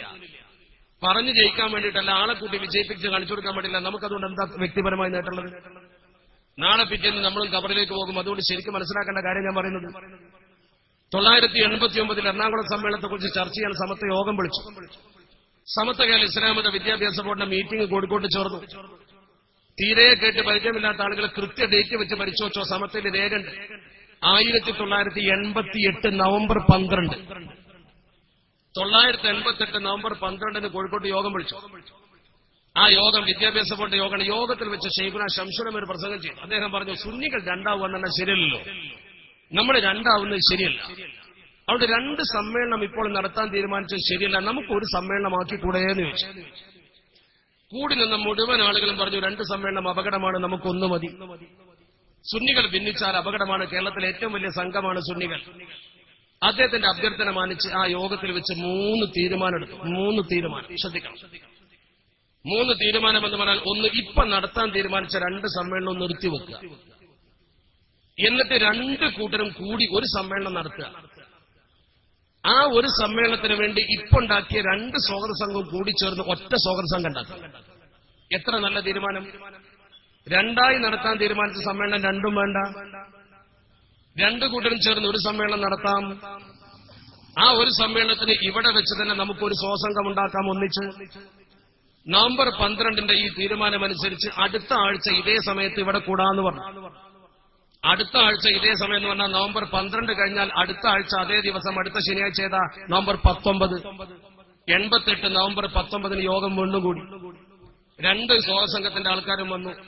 കഴിഞ്ഞ യോഗം 12 യോഗത്തിന്റെ തീരുമാനം 19 ശൈഖുന ശംസുലമൻ എഴുന്നേറ്റ് പറഞ്ഞു, കഴിഞ്ഞ യോഗ തീരുമാനമനുസരിച്ച് നമുക്ക് 2 സമ്മേളനവും നിർത്തിവെച്ച് ഒരു സമ്മേളനം നടത്താൻ വേണ്ടിയുള്ള സ്വാഗത സംഘം ഇവിടെ വെച്ച് രൂപീകരിക്കാൻ പോവുകയാണ് എന്ന് പറഞ്ഞു. അതങ്ങ് പറഞ്ഞ ഉടനെ ബാക്കിൽ നിന്ന് ഒരാൾ എഴുന്നേറ്റ് പറഞ്ഞു, SYSന്റെ സമ്മേളനം നിർത്തിയിട്ടില്ലല്ലോ എന്ന് പറഞ്ഞു. ആരോടായി പറയുന്നത്? ശൈഖുന ശംസുലമയുടെ മുഖത്ത് നോക്കിയിട്ട്. ശംസുലമ 2 സമ്മേളനം വേണ്ടാന്ന് കഴിഞ്ഞ യോഗത്തിൽ പറഞ്ഞ് തീരുമാനിച്ചിട്ട് ഒന്നിച്ച് സ്വാസംഗം ഉണ്ടാക്കാൻ യോഗം വിളിച്ചപ്പോ ശൈഖുനാന്റെ മുഖത്ത് നോക്കി ഒരാൾ പറയുന്നു, SYSന്റെ സമ്മേളനം നിർത്തിയിട്ടില്ല. ശൈഖുന പറഞ്ഞു, കഴിഞ്ഞ യോഗ തീരുമാനമാണല്ലോ. അപ്പൊ ഇയാൾ പറയുന്ന മറുപടി എന്താ? അത് ഞങ്ങളുടെ നേതാക്കൾ അങ്ങനെയാണ് പറഞ്ഞത്. അപ്പൊ SYSന്റെ ചില നേതാക്കൾ ഈ അഖിലേന്ത്യാ നേതാവർക്ക് യോഗത്തിന് വരാതെ പുറത്തുനിന്ന് റിമോട്ട് കൺട്രോൾ നടത്തുക. കുട്ടിക്കുരങ്ങനെ കൊണ്ട് ചുടിച്ചോറ് മാന്തിക്കും പോലെ കുറച്ച് പ്രവർത്തകരെ കൊണ്ട് ബഹളം വെപ്പിച്ചു. ശൈഖുന ശംസുലമ പറഞ്ഞു, സമത്തൊക്കെ ഒരു സമ്മേളനം ഉണ്ടാവും, ആ സമ്മേളനം ഒന്നിച്ചു നടത്തും, അതിന് സ്വാസംഗം ഇവിടെ വെച്ചുണ്ടാക്കും എന്ന് പറഞ്ഞു. അദ്ദേഹത്തിന്റെ കാർക്കശ്യമുള്ള പറച്ചിൽ കേട്ടപ്പോ ഇവർക്ക് പിടിച്ചു നിൽക്കാൻ പറ്റില്ല. അവര് മുൻകൂട്ടി തീരുമാനിച്ച പോലെ സമത്തയുടെ ഓഫീസിന് പുറത്തിറങ്ങിയിട്ട് ബഹളം വെച്ചു. നിങ്ങൾക്കറിയുമോ, മുറാഅത്തുൽ ആദാബി ഔലാ മിനൽ അഹ്കാം എന്ന് പഠിപ്പിക്കുന്ന സമത്വ കേരള ജംഇയ്യത്തുൽ ഉലമയുടെ പണ്ഡിത സഭയുടെ തണലിൽ വളർന്നു വന്ന ആളുകൾ, തലപ്പാവും താടിയും വെച്ച ആളുകൾ, രാഷ്ട്രീയക്കാരെ പോലെ നിയമസഭയിൽ നിന്ന് വോക്കൌട്ട് നടത്തും പോലെ പുറത്തിറങ്ങിയിട്ട് സമത്വയുടെ ഇന്നത്തെ ബുക്ക് ഡിപ്പോ ക്യാമ്പസിൽ മുദ്രാവാക്യം ശൈഖുന ശംസുലമക്കെതിരെ, കണ്ണിയത്തിനെതിരെ. അങ്ങനെ ഒരു സംഭവം നടന്നിട്ടുണ്ട് എന്നത് ചരിത്രത്തിൽ വ്യക്തമായി രേഖപ്പെടുത്തപ്പെട്ടതും പഴയ തലമുറയിലെ മുഴുവൻ ആളുകൾക്കും കണ്ട് വേദനയോടെ അനുഭവിക്കാൻ അവസരമുണ്ടായതുമായ സംഗതിയാണ്. 1988 നവംബർ മാസം 19 കോഴിക്കോട്ടെ സമത്വ ബുക്ക് ഡിപ്പോയിൽ ഒരു സംഘം ആളുകൾ മുദ്രാവാക്യം വിളിച്ചു. പുറത്തു പോകാൻ നിങ്ങൾ അനുവദിക്കുക എന്നാ പറഞ്ഞത്. ബഹുമാനപ്പെട്ട KV മുഹമ്മദ് മുസ്ലിയാർ, ശൈഖുന ശംസുലമ, കണ്ണിയത്ത് ഉസ്താദ്, ബഹുമാനപ്പെട്ട KC ജമാലുദ്ദീൻ മുസ്ലിയാർ, അണ്ടോൺ അബ്ദുള്ള മുസ്ലിയാർ പോലുള്ള നമ്മുടെ പ്രമുഖരായ പണ്ഡിതന്മാർ, KK അബൂബക്കർ ഹസ്രത്ത് അടക്കമുള്ള മഹത്തുക്കള്, അവരെ നിർത്തിയിട്ട് ഇവര് പറയുന്നതാ, എറണാകുളം സമ്മേളനം നടത്താൻ സമ്മതിക്കുന്നില്ലെങ്കിൽ നിങ്ങളെ പുറത്തു പോകാൻ സമ്മതിക്കൂല.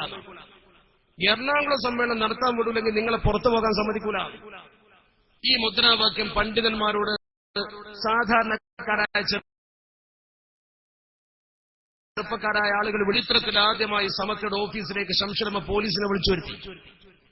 ഇവരെ മുദ്രാവാക്യം വിളിച്ചുകൊണ്ട് ഉസ്താദ്മാരെ തടഞ്ഞു. ഗരാവോ, സർക്കാർ ഓഫീസിൽ ഗരാവോ ചെയ്യും പോലെ, സമരക്കാരെ ഗരാവോ പോലെ എറണാകുളത്ത് സമ്മേളനം നടക്കൂല, ഞങ്ങൾ പുറത്തു പോകണ്ടാന്ന്. ആരോടാ പറയുന്നത്? ശൈഖുന ശംസുലമ അടക്കമുള്ള ആൾക്കാർ. ആരായി മഹാന്മാർ? ആ മഹാന്മാരോട് ആ സമീപനം സ്വീകരിച്ചപ്പോ പോലീസിനെ വിളിച്ചു. പോലീസ് വന്നു. പോലീസ് വന്നിട്ട് ജനറൽ സെക്രട്ടറിയോട് ചോദിച്ചു, എന്താ ഞങ്ങൾ ചെയ്യേണ്ടതെന്ന് ചോദിച്ചു.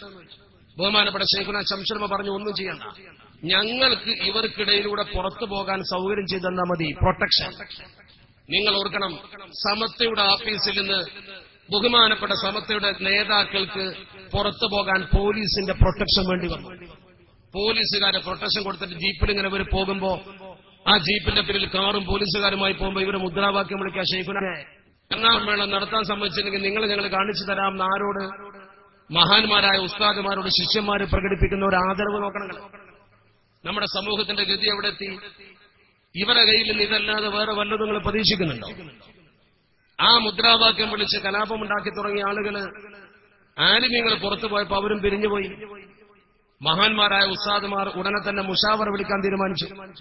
മുഷാവറ വിളിച്ചിട്ട് തീരുമാനമെടുക്കണമെന്ന് തീരുമാനിച്ച് 88 ഡിസംബർ 1 മുഷാവറ വിളിച്ചു. നവംബർ 19 ഈ പശ്ചാത്തലത്തിൽ ഡിസംബർ 1 മുഷാവറക്ക് നോട്ടീസ് കൊടുത്ത മുഷാവറ മെമ്പർമാരെത്തി. മുഷാവറ യോഗം ചേരാൻ തുടങ്ങുന്ന 11 മണിക്കുമ്പേ ഇവർ കോടതിയിൽ പോയി. കോടതിയിൽ നിന്നും ഒരു സ്റ്റേ സമ്പാദിച്ചു. കോടതിയിൽ പോയിട്ട് ഇവരെന്താ പറഞ്ഞത്? ഒരു സുന്നിയുടെ സംഘത്തിന്റെ പ്രതിനിധി എന്ന രീതിയിൽ ഒരാൾ കോടതിയിൽ പോയിട്ട് പറഞ്ഞു, 3 കാര്യങ്ങൾ അവർ വാദിച്ചു. ഒന്ന്, സമത്വയുടെ ഇപ്പോഴത്തെ ഘടന ശരിയല്ല, സമത്വ ശരിക്കല്ല പോകുന്നത്. 1. 2, സമത്വയുടെ സെക്രട്ടറിയിലും പ്രസിഡന്റിലും ഞങ്ങൾക്ക് വിശ്വാസമില്ല, നേതാക്കളെ വിശ്വാസമില്ല, കണ്ണിയത്തിന് ശംസുലമേന് വിശ്വാസമില്ല. നഊദുബില്ല, പറഞ്ഞ വാക്ക് നോക്കണം കോടതിയോട്.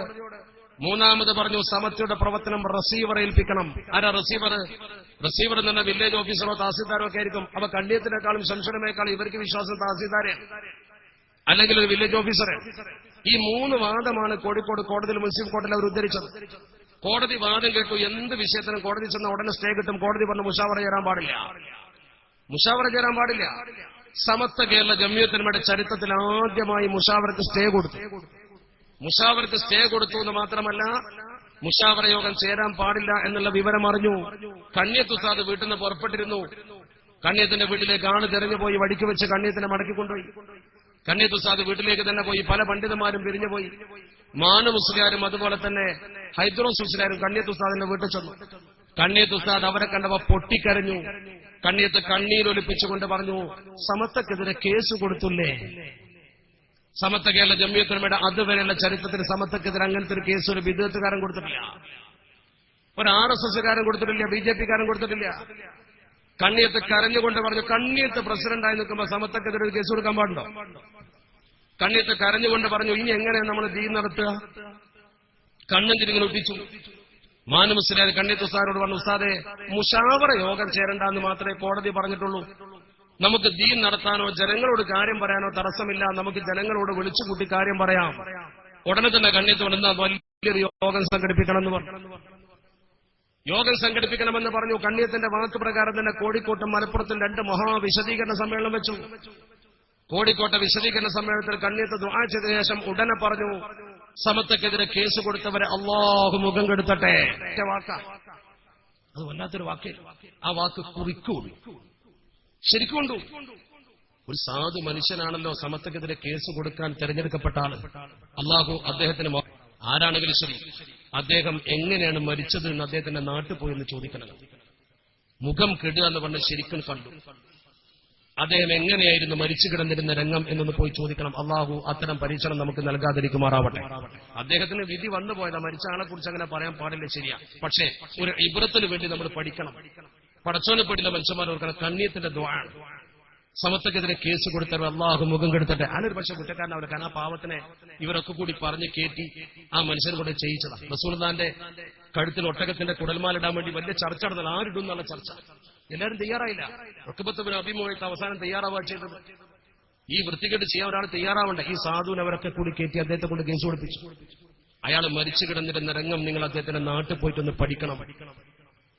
ആ തെറ്റ് അദ്ദേഹത്തിന് സംഭവിച്ചു പോയത് കൊണ്ടായിരിക്കാം. അല്ലാഹു പുറത്തു കൊടുക്കുമാറാവട്ടെ. കാരണം നമ്മൾ നന്മയ്ക്ക് വേണ്ടി പ്രാർത്ഥിക്കണം. പക്ഷേ നമുക്കൊരു പാടാണ് കണ്ണിയത്തിന്റെ പ്രാർത്ഥന. അവിടുന്ന് ഇങ്ങോട്ട് തുടങ്ങിയിട്ട് എന്തൊക്കെ ഉണ്ടായി ഇവിടെ. നിങ്ങളൊന്ന് ചിന്തിക്ക്. ഇവര് പറഞ്ഞു കണ്ണിയത്തിനാരോ പറഞ്ഞു കൊടുത്തതാണ്. കണ്ണിയത്തിന്റെ ബുദ്ധി ശരിയല്ല, അത്തുംബിത്വമാണ്. പരസ്യമായിട്ട് പറഞ്ഞു. ഉടനെ തന്നെ മലപ്പുറത്തെ വിശദീകരണ സമ്മേളനം. കണ്ണിയത്ത് മലപ്പുറത്തെ വിശദീകരണ സമ്മേളനം കഴിഞ്ഞിട്ട് സദസ്സിനോടൊരു കാര്യം പറഞ്ഞു. ഞാൻ കോഴിക്കോട്ട് വെച്ചൊരു കാര്യം പറഞ്ഞപ്പോ എനിക്ക് പറഞ്ഞു തന്നതാന്ന് ആരൊക്കെ പറഞ്ഞു. ആരും പറഞ്ഞു തന്നതല്ല, ഞാൻ തന്നെ പറയുകയാണ്. സമത്വക്കെതിരെ കേസ് കൊടുത്തവരെ അല്ലാഹു മുഖം കെടുത്തട്ടെ.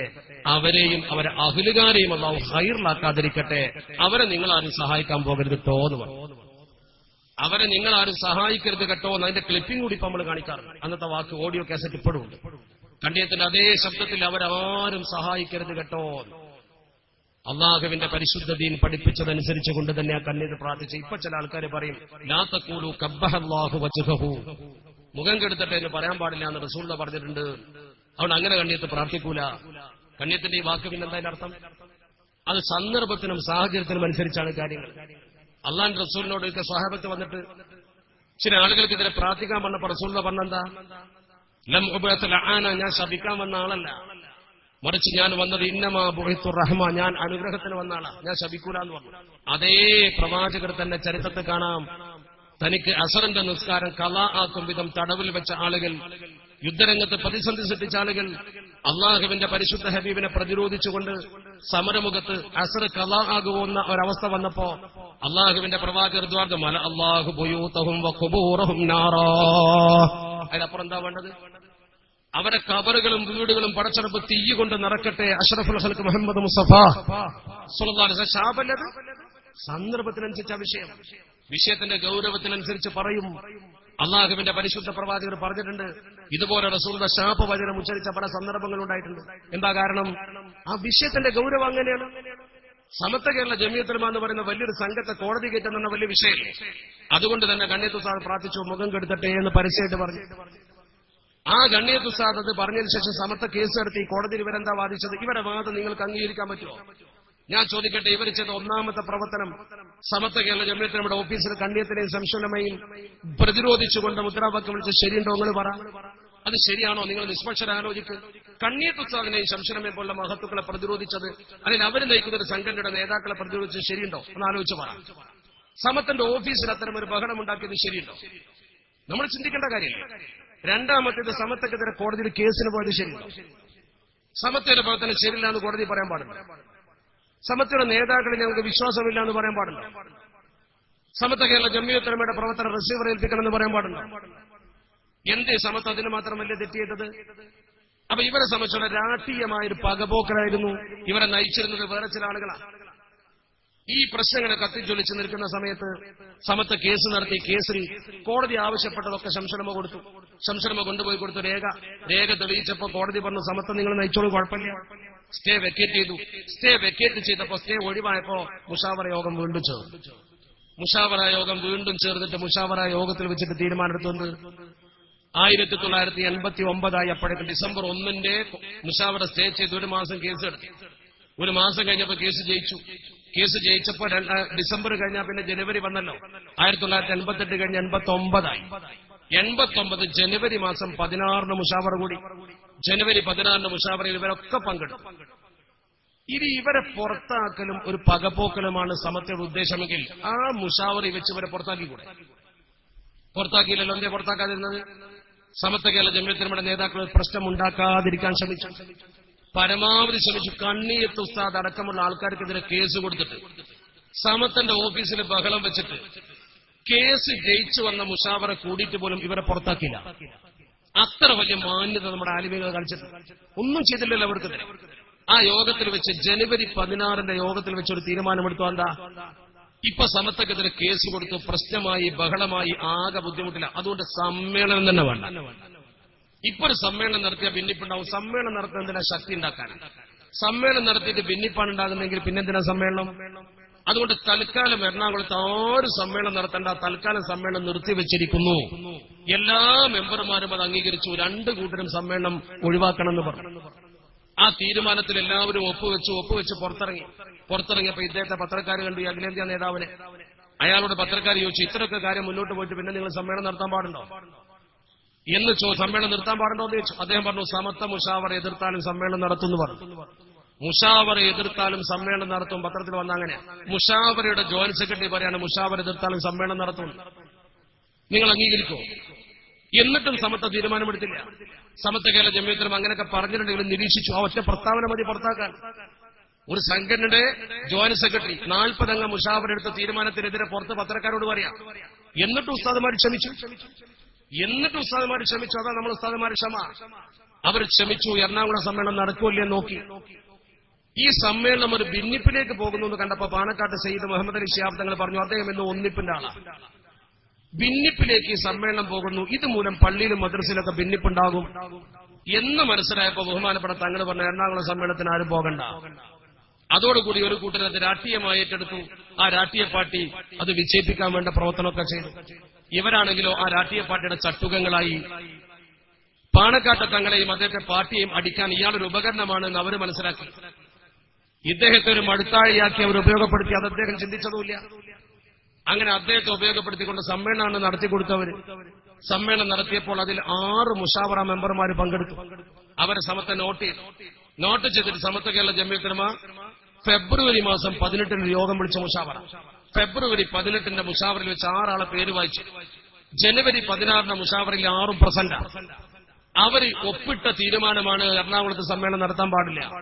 ഒപ്പിട്ടത് കാണിച്ചു കൊടുത്തിട്ട് ഈ തീരുമാനത്തിനെതിരെ അവരെന്തിനാ പങ്കെടുത്തത്? അത് അച്ചടക്ക ലംഘനമാണ്. രേഖാപരമായി തെളിയിക്കാൻ കഴിയുന്ന അച്ചടക്ക ലംഘനം തെളിയിച്ച ശേഷം അവരെ മുഷാവറയിൽ നിന്ന് പുറത്താക്കി. ഇതാണ്ടായത്.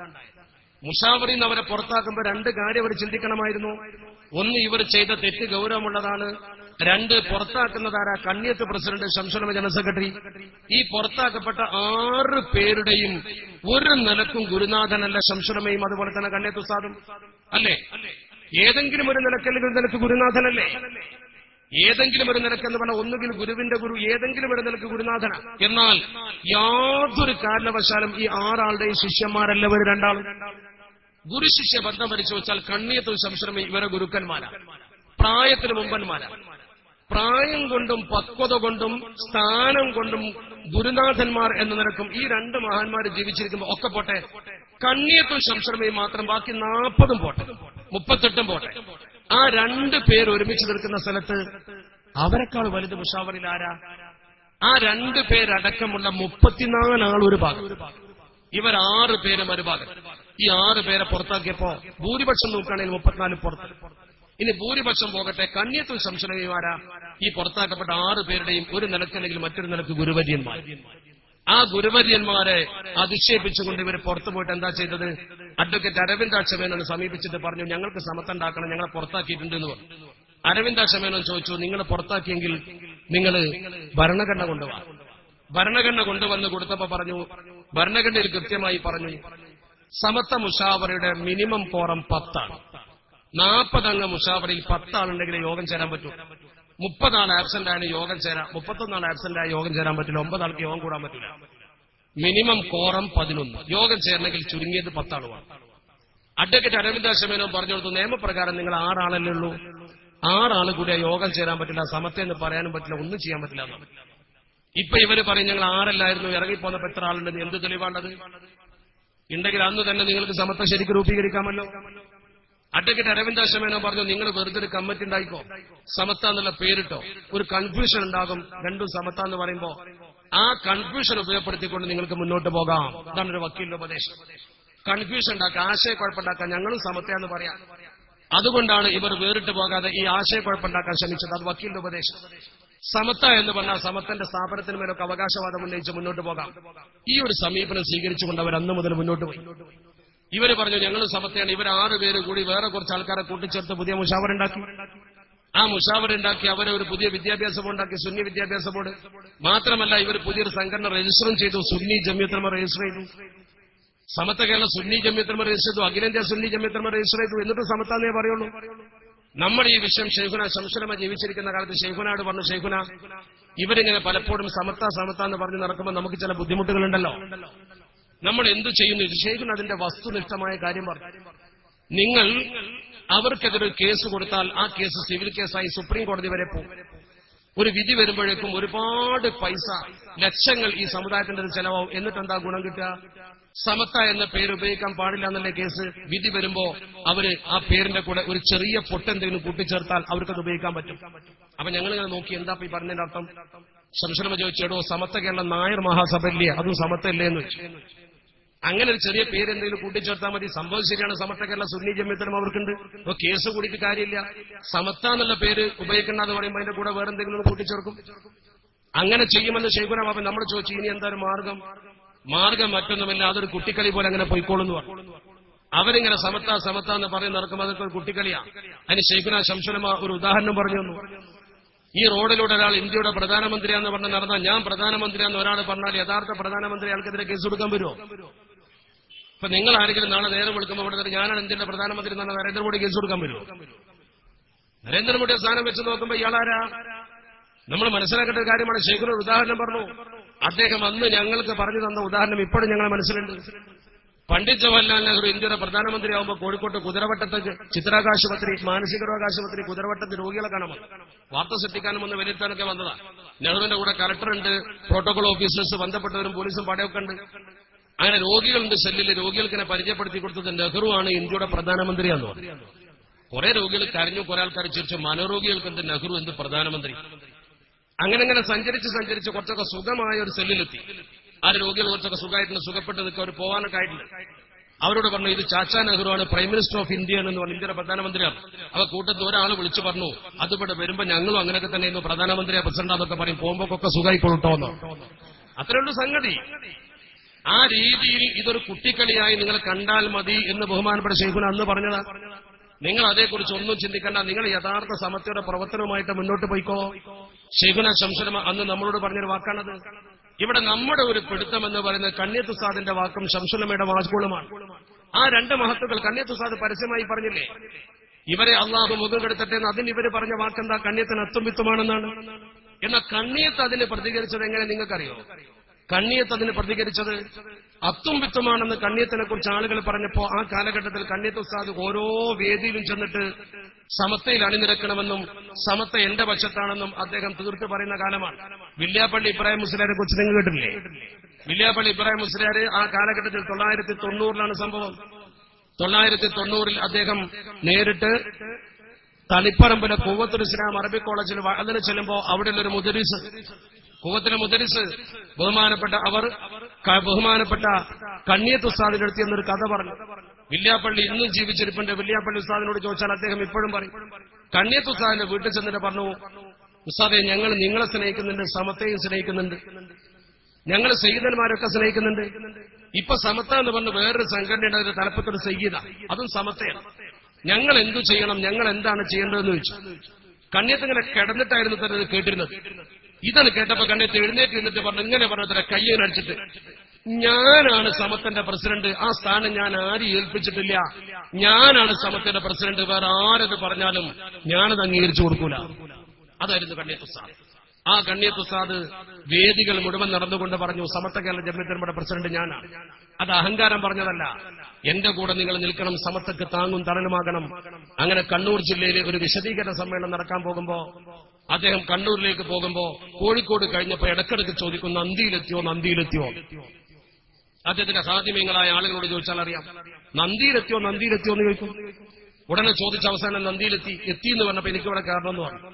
നേരെ കാറ് നന്ദി കോളേജിന്റെ ഉള്ളിലേക്കാണ് കയറ്റി. ശൈഖുന ശംസുലമ കാറ് വരുന്ന കണ്ടപ്പോ തന്നെ കണ്ണിയത്തിന്റെ കാറാ, കണ്ണിയത്ത് ശംസുലമന്റെ ഉസ്താദാ. ശംസുലമ പുറത്തേക്ക് ഇറങ്ങി.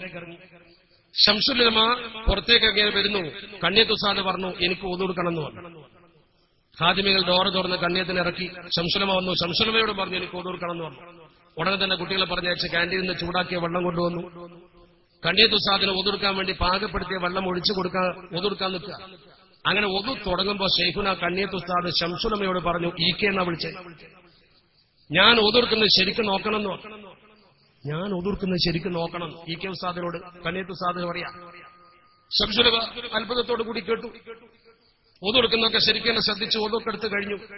ഒതുർത്ത് കഴിഞ്ഞ് കണ്ണിയത്ത് ഉസ്താദ് രണ്ട് കയ്യും കണ്ണും മേലോട്ട് ഉയർത്തി ഒന്നുവിന്റെ ദ്വാഴക്ക ദ്വാരുന്നു.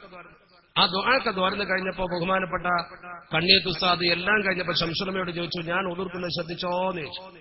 ശംസുലമ പറഞ്ഞു, ശ്രദ്ധിച്ചു എന്ന് പറഞ്ഞു. അപ്പൊ കണ്ണിയത്ത് ഉസ്താദ് ചോദിച്ചു, എന്റെ ഉദൂൽ എന്തെങ്കിലും കുറവുണ്ടായിരുന്നോ എന്ന് ചോദിച്ചു. ഉസ്താദിന്റെ ഉദൂൽ ഒരു കുറവില്ലല്ലോ. ഇടതു കൈയിന്റെ ചെറുവിരൽ കൊണ്ട് കാലിന്റെ വിരലുകൾ തിക്കകറ്റി സുന്നത്ത് പ്രകാരം തന്നെ ഉദു അവസാനിപ്പിക്കുന്നത് ഞാൻ കണ്ടല്ലോ എന്ന് പറഞ്ഞു. തുടക്കം മുതൽ ഒടുക്കം വരെ കാമിലായ ഉദുവാന്ന് പറഞ്ഞു. ഇതാണ് കേട്ടപ്പോ കണ്ണിയത്ത് ഉസ്താദ് രണ്ട് കയ്യും പൊതിച്ചിട്ട് അൽഹംദുലില്ലാഹ് അൽഹംദുലില്ലാഹ് അൽഹംദുലില്ലാഹ് എന്ന് 3 വട്ടം പറഞ്ഞു. പറയാം ആൾക്കാർക്കൊന്നും മനസ്സിലായില്ല. എന്താ ഈ പറയണത്? ഒർക്കും മനസ്സിലായില്ല. ഒന്നും മനസ്സിലാകാത്തൊരു ഘട്ടം വന്നപ്പോ ബഹുമാനപ്പെട്ട കണ്ണിയത്ത് ഉസ്താദ് എന്താണ് ഈ ചെയ്തതെന്ന് ഞങ്ങൾക്ക് അറിയണമെന്ന് ആളുകൾക്ക് മോഹമുണ്ടായപ്പോ ശംസുലമയോട് അവർ മെല്ലെ ചോദിക്കാൻ പറഞ്ഞു. ശൈഖുന ശംസുലമ എന്നെ ചോദിച്ചു, ഇവിടുന്ന് ഇപ്പൊ ചെയ്തത് ആർക്കും മനസ്സിലായിട്ടില്ലല്ലോ എന്ന് പറഞ്ഞു. അതാണ് കേട്ടതോടുകൂടി കണ്ണിയത്ത് ഗദ്ഗത കണ്ഠനായി. അതുവരെയുള്ള ശബ്ദമല്ല, പിന്നെ കരച്ചിൽ വന്നു കണ്ണിയത്ത്. കണ്ണുനീരുട്ടിച്ചുകൊണ്ട് കണ്ണിയത്ത് ഉസ്താദ് പറഞ്ഞു, കണ്ണുനീര് പൊടിച്ചുകൊണ്ട് പറഞ്ഞു, എനിക്ക് അത്തും വിത്തുമാണ്, എന്റെ ബുദ്ധി ശരിയല്ല എന്നൊക്കെ ചില കുട്ടികളൊക്കെ പ്രസംഗിച്ച് നടക്കുന്നുണ്ടെന്ന് ഞാൻ കേട്ടു. എന്റെ ബുദ്ധി ശരിയല്ലെങ്കിൽ ഒതു ശരിയാവൂലല്ലോ. ഒതു ശരിയാണ് നിങ്ങൾ പറഞ്ഞപ്പോ എനിക്ക് ഉറപ്പായി, അള്ളാഹു എന്റെ ബുദ്ധിക്ക് തകരാറൊന്നും വരുത്തിയിട്ടില്ല, എന്റെ ഇബാദത്ത് പഴക്കൂലല്ലോ. അൽഹംദുലില്ലാഹ് എന്നൊരു വാക്ക. തന്നെ കുറ്റം പറഞ്ഞവർ ആ കുറ്റം തന്നിലുണ്ടോ എന്ന് കണ്ണിയത്ത് ഉസ്താദ് പരിശോധിക്കാം. ഒരർത്ഥത്തിൽ പറഞ്ഞാൽ സമസ്തക്ക് വേണ്ടി കണ്ണിയത്ത് 2ാമത്തെ തവണ കരഞ്ഞത് നന്നായിരിക്കും. ഒന്ന് കരഞ്ഞത് മുഷാവറില്ല എന്ന് പറഞ്ഞ് മടങ്ങി വീട്ടിൽ ചെന്നപ്പോ കേസ് കൊടുത്തു എന്ന് കേട്ടപ്പോ. മറ്റൊന്ന് ഈ ചോദ്യം ചോദിച്ചപ്പോ സമസ്തക്ക് വേണ്ടിയാ കരഞ്ഞത്. കണ്ണിയത്ത് കരയും. കാരണം 26ാമത്തെ വയസ്സിൽ മുഷാവറ മെമ്പറായി. തന്റെ വാഴക്കാട്ട് വീട്ടിൽ നിന്ന് കോഴിക്കോട്ട് മുഷാവറ യോഗം വിളിച്ചാൽ സുബഹിന്റെ മുമ്പ് എഴുന്നേറ്റ് തഹജ്ജുദ് നിസ്കരിച്ചൊരു ചൂട്ടും കെട്ടിയിട്ട് വാഴക്കാട്ടിൽ നിന്ന് നടക്കും അദ്ദേഹം കോഴിക്കോട്ടേക്ക്. ഫറോക്കിലെത്തും. അവിടെ നിന്ന് സുബഹി നിസ്കരിച്ചൊരു കട്ടൻ ചായ കുടിച്ച് പിന്നെയും നടക്കും. അങ്ങനെ കാൽനടയായി നടന്ന് കാല് തടംപിപ്പിച്ച് തലമുടി നിരപ്പിച്ചുണ്ടാക്കിയത് സമത്വം. പാങ്ങിൽ അഹമ്മദ് കുട്ടി മുസ്ലിയാർ പാങ്ങുന്ന മുഷാവറല്ലെന്ന് പുറപ്പെട്ടാൽ വെടിമുക്കുന്നാണ് സുബൈ നിസ്കരിക്കാന്ന് ഞാൻ കേട്ടിട്ടുണ്ട്. അങ്ങനെ നടന്ന് സമത്തുണ്ടാക്കിയ മഹത്തുക്കളാണത്. ബഹുമാനപ്പെട്ട KV മുഹമ്മദ് മുസ്ലിയാർ എടപ്പാളെന്ന് വന്നിട്ട് കൂറ്റനാടെന്ന് വന്നിട്ട് അദ്ദേഹം പാണ്ഡികശാലയിൽ കയറിയിറങ്ങി സമ്പന്നരെ കയ്യിൽ നിന്ന് പൈസ വാങ്ങിയിട്ട് ഒരു കഞ്ഞി വെച്ച് കുടിക്കാൻ വകണ്ടെങ്കിൽ ആ കഞ്ഞി കുടിച്ച് പിരിയും, ഇല്ലെങ്കിൽ പട്ടിണി കിടന്ന് പിരിയും. അങ്ങനെ ദീനുണ്ടാക്കാൻ നടന്നു. ഇന്നാണ് കാറും സൗകര്യമൊക്കെ ഉണ്ടായത്. നിങ്ങൾ ശരിക്കും മനസ്സിലാക്കണം, നമ്മുടെ സമൂഹത്തിന്റെ പഴയകാല ചരിത്രം പഠിക്കണം നിങ്ങൾ. ആ കണ്ണിയത്ത് ഉസ്താദ് സമത്വക്ക് വേണ്ടി അന്ന് കരഞ്ഞു. അങ്ങനത്തെ കണ്ണിയത്ത് ഉസ്താദിനെ വേദനിപ്പിച്ചത് ശരിയോ തെറ്റോ നിങ്ങൾ പറ, നിങ്ങൾ ആലോചിച്ച് പറ. ആ കണ്ണിയത്ത് ഉസ്താദ് നാട് നീളം നടന്നിട്ട് പറഞ്ഞു സമത്വ കേരള ജമിയത്തുലമ ഇന്നതാണ്. അന്ന് മുതൽ സമത്വ കേരള ജമിയത്തുലമയുടെ പ്രവർത്തനത്തിന് ഊർജം പകർന്നുകൊണ്ട് കണ്ണിയത്ത് തന്റെ മരണം വരെ നിലകൊണ്ടു. വിശദീകരണ യോഗങ്ങളിൽ വന്നു, ദുആക്ക് വന്നു. ഒക്കെ കണ്ണിയത്തിന്റെ കാലഘട്ടത്തിൽ ശംസുലമയാണ് ഏറ്റവും കൂടുതൽ എതിർപ്പ് സ്വീകരിച്ച മഹാൻ. ഈ വിഭാഗം ഭിന്നിച്ചു പോയി അവർ പുതിയ സംഘടന ഉണ്ടാക്കി ആദ്യം ചെയ്ത പണി എന്താ? ആദ്യം തന്നെ കളവ പറഞ്ഞു. ആദ്യമേ ഇവർ ചെയ്തതും പറഞ്ഞതും കളവ്. ആദ്യം പറഞ്ഞ കളവ് എന്താ? പത്രത്തിലൂടെ ഇവിടെ ദർസി വായിച്ച പത്രത്തിൽ ആദ്യം പറഞ്ഞ കളവ് വിദ്യാഭ്യാസ ബോർഡിന്റെ ഓഫീസ് കോഴിക്കോട് IG റോഡിലേക്ക്, IG റോഡാണ് ഇന്ദിരാഗാന്ധി റോഡ് എന്നാ പറയാം, ആ റോഡ് IG റോഡിലേക്ക് മാറ്റിയിട്ടുണ്ടെന്ന് പത്രത്തിൽ വന്നു. വിദ്യാഭ്യാസ ബോർഡ് ഓഫീസ് ചേളാരിന്ന് മാറ്റിയിട്ട് അങ്ങനെ തന്നെ വാർത്ത വന്ന സിറാജൊക്കെ ഞങ്ങളെ കയ്യിൽ സൂക്ഷിച്ചിട്ട് പച്ചക്കള്ളം പറഞ്ഞു. കളവ് പറയാൻ യാതൊരു മടിയുമില്ല, തെളിവ് സഹിതമേ നമ്മൾ പറയുന്നുള്ളൂ. ചേളാരിയിലെ വിദ്യാഭ്യാസ ബോർഡ് ഓഫീസ് കോഴിക്കോട്ടേക്ക് മാറ്റിയത് വാർത്ത കൊടുത്തു. സമത്വ കേരള ജമിയത്തുലമ വിശദീകരണം പോയി കൊടുത്തു. അങ്ങനെ ഒരു മാറ്റം ഉണ്ടായിട്ടില്ല. ചേളാരി തന്നെ വിദ്യാഭ്യാസ ബോർഡ് പ്രവർത്തിക്കുന്നുണ്ട്. മാത്രമല്ല ഇവർ പറഞ്ഞു ഇനി മുതൽ വിദ്യാഭ്യാസ ബോർഡിലേക്ക് അടക്കുന്ന പരീക്ഷാ ഫീസ് മുതൽ സകല പൈസയും കോഴിക്കോട്ട് കൊണ്ടുവന്ന് ഇറക്കണമെന്ന് പറഞ്ഞു. അതും പത്രത്തിൽ വന്നു. സമത്വ പറഞ്ഞു ശരിയല്ല, വിദ്യാഭ്യാസ ബോർഡ് ഓഫീസ് ചേളാരി തന്നെ പ്രവർത്തിക്കുന്നുണ്ട്. അപ്പൊ ഇവരെന്ത് ചെയ്തു? വിദ്യാഭ്യാസ ബോർഡിന്റെ പണം ഒരു നിലക്കും കിട്ടില്ല എന്ന് ബോധ്യമായപ്പോ ശിവകാശിയിൽ കൊണ്ടുപോയി വിദ്യാഭ്യാസ ബോർഡിന്റെ ഒരു പാഠപുസ്തകം അവർ രഹസ്യമായിട്ട് പ്രിന്റ് ചെയ്യാൻ കൊടുത്തു. പുസ്തകം പുറത്തിറങ്ങിയപ്പോ സമത്തന്റെ പുസ്തകത്തിന്റെ കൂടെ വ്യാജ പുസ്തകം വിൽക്കുന്നുണ്ട്. എവിടുന്നാന്ന് അന്വേഷിക്കാൻ വേണ്ടി ശിവകാശി പോയി. ശിവകാശി എന്നൊരു സാധനം ഒരാൾ അടിച്ചു വന്ന ഒരു തെളിവുണ്ടാവില്ല. പക്ഷെ പടച്ച റബ്ബ് കണ്ടോ, ഇവരെ കൊണ്ട് ശരിക്കും തെളിവോടെ ഒപ്പിച്ചു. ഇവരെ മർക്കസിന്റെ ചെക്കാ കൊടുത്തത്. സ്ഥാപനത്തിന്റെ ചെക്ക് കൊടുത്ത് ആരാ പിന്നെ ഓർഡർ കൊടുത്തെന്ന് അറിയാൻ വല്ല കുഴപ്പമുണ്ടോ? പടച്ചോൻ സഹായിച്ചു. വിഡ്ഢിത്തം ചെയ്തതല്ല, വിഡ്ഢിത്തം പടച്ചോൻ ചെയ്യിച്ചതാണ്. ഈ ചെക്ക് കൊടുത്തത് കൊണ്ട് അത് അപ്പൊ തന്നെ പിടികൂടി. ഉമർ MLA ആയിരുന്ന ഒരു കമ്മീഷൻ മഞ്ചേരി കോടതിയിൽ വന്നു. കേസ് കോഴിക്കോട്ടേക്ക് മാറ്റി. ജസ്റ്റിസ് രാംകുമാർ ഒറ്റ വിധിയ. രാംകുമാറിന്റെ വിധിന്യായത്തിൽ പറഞ്ഞൊരു വാക്കുണ്ട്. ഇവര് കോടതിയിൽ വാദിച്ചു ഇത് മതപാഠ പുസ്തകമാണ്, മതപാഠ പുസ്തകം ആർക്കും പ്രിന്റ് ചെയ്യാമെന്നാണ് വരെ വക്കീൽ വാദിച്ചത്. അതിന് മറുപടിയായി ജസ്റ്റിസ് രാംകുമാർ വിധിയിൽ പറഞ്ഞു ആ പുസ്തകത്തിന്റെ പുറത്ത് തന്നെ ഉണ്ടല്ലോ, ഈ പുസ്തകത്തിന്റെ പുറത്ത് തന്നെ ഉണ്ട്, ഇത് പ്രിന്റ് ചെയ്യാൻ വിദ്യാഭ്യാസ ബോർഡിന് അവകാശമുള്ളൂ.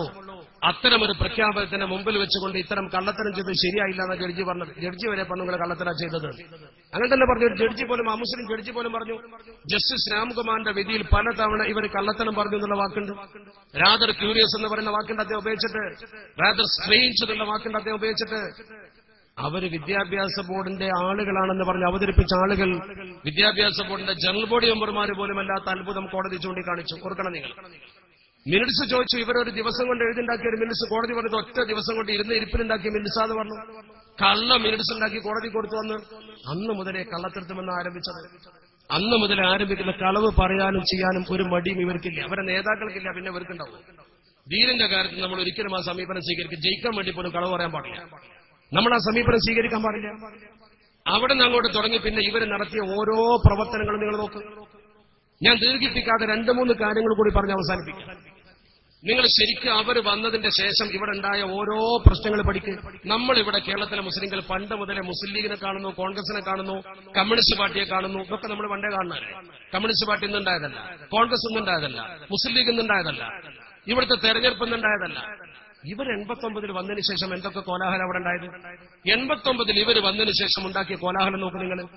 89 ഇവർ വന്നതിന് ശേഷം രാഷ്ട്രീയമായി സമൂഹത്തെ ചേരിതിരിച്ചു എന്ന് മാത്രമല്ല മതപരമായ ചേരിതിരിവുണ്ടായി. ഇവിടുത്തെ കമ്മ്യൂണിസ്റ്റുകാരനാണെങ്കിലും കോൺഗ്രസുകാരനാണെങ്കിലും മുസ്ലിം ലീഗുകാരനാണെങ്കിലും രാഷ്ട്രീയമുള്ളവനാണെങ്കിലും ഇല്ലാത്തവനാണെങ്കിലും ഈ സമൂഹം ഒരു നേതൃത്വത്തെ അംഗീകരിച്ചിരുന്നു മതപരമായി. മതപരമായിട്ടൊരു നേതൃത്വം അംഗീകരിച്ചു. ഉദാഹരണം എന്താ? നമുക്കൊരു കാതി ഉണ്ടാകും മഹല്ലത്തിൽ, നമുക്കൊരു മേൽക്കാതി ഉണ്ടാകും, അത് അംഗീകരിച്ചു. ആ വിഷയത്തിൽ കമ്മ്യൂണിസ്റ്റുകാരനും തർക്കമില്ല, കോൺഗ്രസ്സുകാരനും തർക്കമില്ല, ആർക്കും തർക്കമില്ല. ഇവർ വന്നിട്ട് ചെയ്ത പണി എന്താ? ഇവരാദ്യം ചെയ്ത പണി ഈ സമൂഹത്തിന് മുമ്പിൽ ജില്ലാ കാദിയെ കൊണ്ടുവന്നു. ജില്ലാ കാദി, എല്ലായിടത്തും ജില്ലാ കാദി. ഒരു കാര്യമില്ലാതെ, ഒരു കാര്യവുമില്ലാതെ ജില്ലാ കാദി. നമുക്കിവിടെ ഒരു പെണ്ണിന്റെ നിക്കാഹ് കാദി ഇല്ലേറ്റ് മുടങ്ങിയിട്ടുണ്ടോ? നിങ്ങൾ ആലോചിച്ചു. പൈസ ഇല്ലാത്തോടെ നിക്കാഹ് മുടങ്ങിയിട്ടുണ്ടാവും, പക്ഷെ കാദി ഇല്ലാത്തോടെ നിക്കാഹ് മുടങ്ങിയ വല്ല സാഹചര്യം ഉണ്ടോ? ഇതൊരാവശ്യമില്ലാതെ കാദി നമ്മുടെ തലക്കും മീതെ വന്ന് വീടുകയും. മലപ്പുറം ജില്ലയിൽ കാദി പാണക്കാട്ടെ തങ്ങൾ ജീവിച്ചിരിക്കുമ്പോൾ മലപ്പുറത്ത് എന്തിനാ കാദി? ഒരു ജില്ലാ കാദി, മഹല്ലത്തിന് കാദി ആയിക്കോട്ടെ, കുഴപ്പമില്ല. പാണക്കാട്ടെ തങ്ങൾ ജീവിച്ചിരിക്കുമ്പോൾ മലപ്പുറത്ത് ശിഹാബ് തങ്ങൾ ജീവിച്ചിരിക്കുന്ന കാലത്ത് ജില്ലാ കാദി ഒരാള്. കോഴിക്കോട് സയ്യിദ് ശിഹാബുദ്ദീൻ ഇബ്നു തങ്ങൾ ജീവിച്ചിരിക്കുന്ന കാലത്ത് കോഴിക്കോട്ട് ഒരു കാദി. ഇങ്ങനെ കാദിമാരെ നിയമിച്ചപ്പോൾ തന്നെ ദുശൂചനുണ്ട് നമ്മൾ പറഞ്ഞു. അതിന്റെ ശേഷം എന്തായി? കാദിയെ നിയമിച്ച തൊട്ടടുത്ത വർഷം തന്നെ നോമ്പും പെരുന്നാളും രണ്ടാക്കി.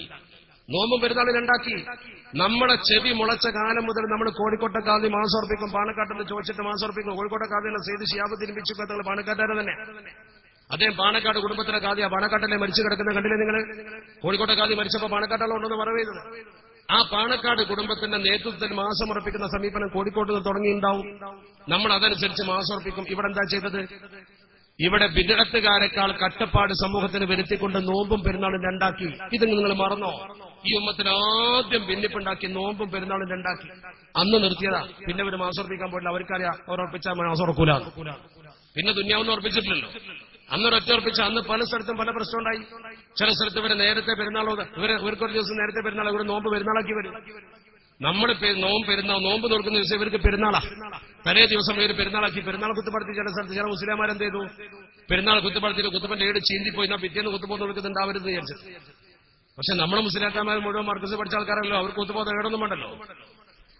നിങ്ങൾ ആലോചിച്ചോക്കണം. ചില സ്ഥലത്തൊക്കെ പള്ളി പൂട്ടി, ചില സ്ഥലത്ത് മദ്രസയിലൊക്കെ യോഗം കൂടി തക്കാളിപ്പെട്ടി മുടക്കി ഒരു കുത്തുപോതിയ ആൾക്കാരുണ്ട്. അങ്ങനെ നമ്മുടെ സമൂഹത്തിൽ വമ്പിച്ച ഭിന്നിപ്പ്. എന്തൊക്കെ പറയും? ഒരേ വീട്ടിൽ രണ്ട് പെരുന്നാൾ.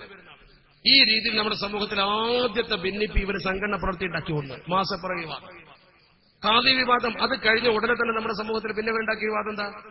അതിരൂക്ഷമായ വിവാദം വേറെ ഉണ്ടാക്കി. നിങ്ങൾക്ക് ഓർമ്മയുണ്ടോ? നമ്മുടെ കുട്ടികളൊക്കെ പണ്ട് മുതലേ പഠിച്ചു വരുന്നൊരു മുസാഫുണ്ട്. ആ മുസാഫിന്റെ പേരിൽ റസ്മുൽ ഉസ്മാനി എന്ന് പറഞ്ഞ വിവാദം ഉണ്ടാക്കി. റസ്മുൽ ഉസ്മാനിയിലെ ഓതാൻ പാടുള്ളൂ, ഇപ്പോഴുള്ള മുസാഫ് ചുട്ടുകരിക്കണം എന്നാ പറഞ്ഞത്. അതിന്റെ പേരിൽ വമ്പിച്ച വിവാദം, മഹാകോലാഹലം. എന്തൊക്കെ പ്രശ്നം ഉണ്ടായത്? ആ പ്രശ്നം നമ്മുടെ സമൂഹത്തിൽ രൂക്ഷമായ അഭിപ്രായവ്യത്യാസം ഉണ്ടാക്കി. എന്താ സംഭവിച്ചെന്നറിയോ? ഈ ഉമ്മത്തിന്റെ മതപഠനത്തെക്കുറിച്ച് മോശപ്പെട്ട അഭിപ്രായ സമൂഹത്തിലുണ്ടായി. അത് തന്നെ ഖുർആനെ കുറിച്ച് തർക്കം ഉണ്ടാക്കിയത്. നമ്മൾ ഒരുമിപ്പിച്ച് നിർത്തേണ്ട പരിശുദ്ധ ഖുർആനെ കുറിച്ച് തർക്കം. നിങ്ങൾ അത് ചോദിക്കും, എന്തിനാ തർക്കം ഉണ്ടാക്കിയത്? നമ്മുടെ വാപ്പപ്പാപ്പമാര് പഠിച്ചത് ഈ ഖുർആനല്ലേ, ഈ മുസാഫല്ലേ? ഇത് ഓതിയാ നിങ്ങൾക്ക് ഗൾഫിൽ പോലും ജോലി കിട്ടില്ല എന്ന് പറഞ്ഞ കുട്ടികളെ പഠിപ്പിച്ചു. എന്തിന്? നമ്മുടെ മദ്രസയിൽ നിന്ന് കുട്ടികൾ അവരെ മദ്രസയിലേക്ക് കൊണ്ടുപോകാൻ വേണ്ടി വെറുതെ വിവാദം ഉണ്ടാക്കിയതാ. അത് ശരിയുണ്ടോ? നിങ്ങൾ ആലോചിച്ച് നോക്ക്, നിഷ്പക്ഷമായി ചിന്തിച്ചു നോക്ക്.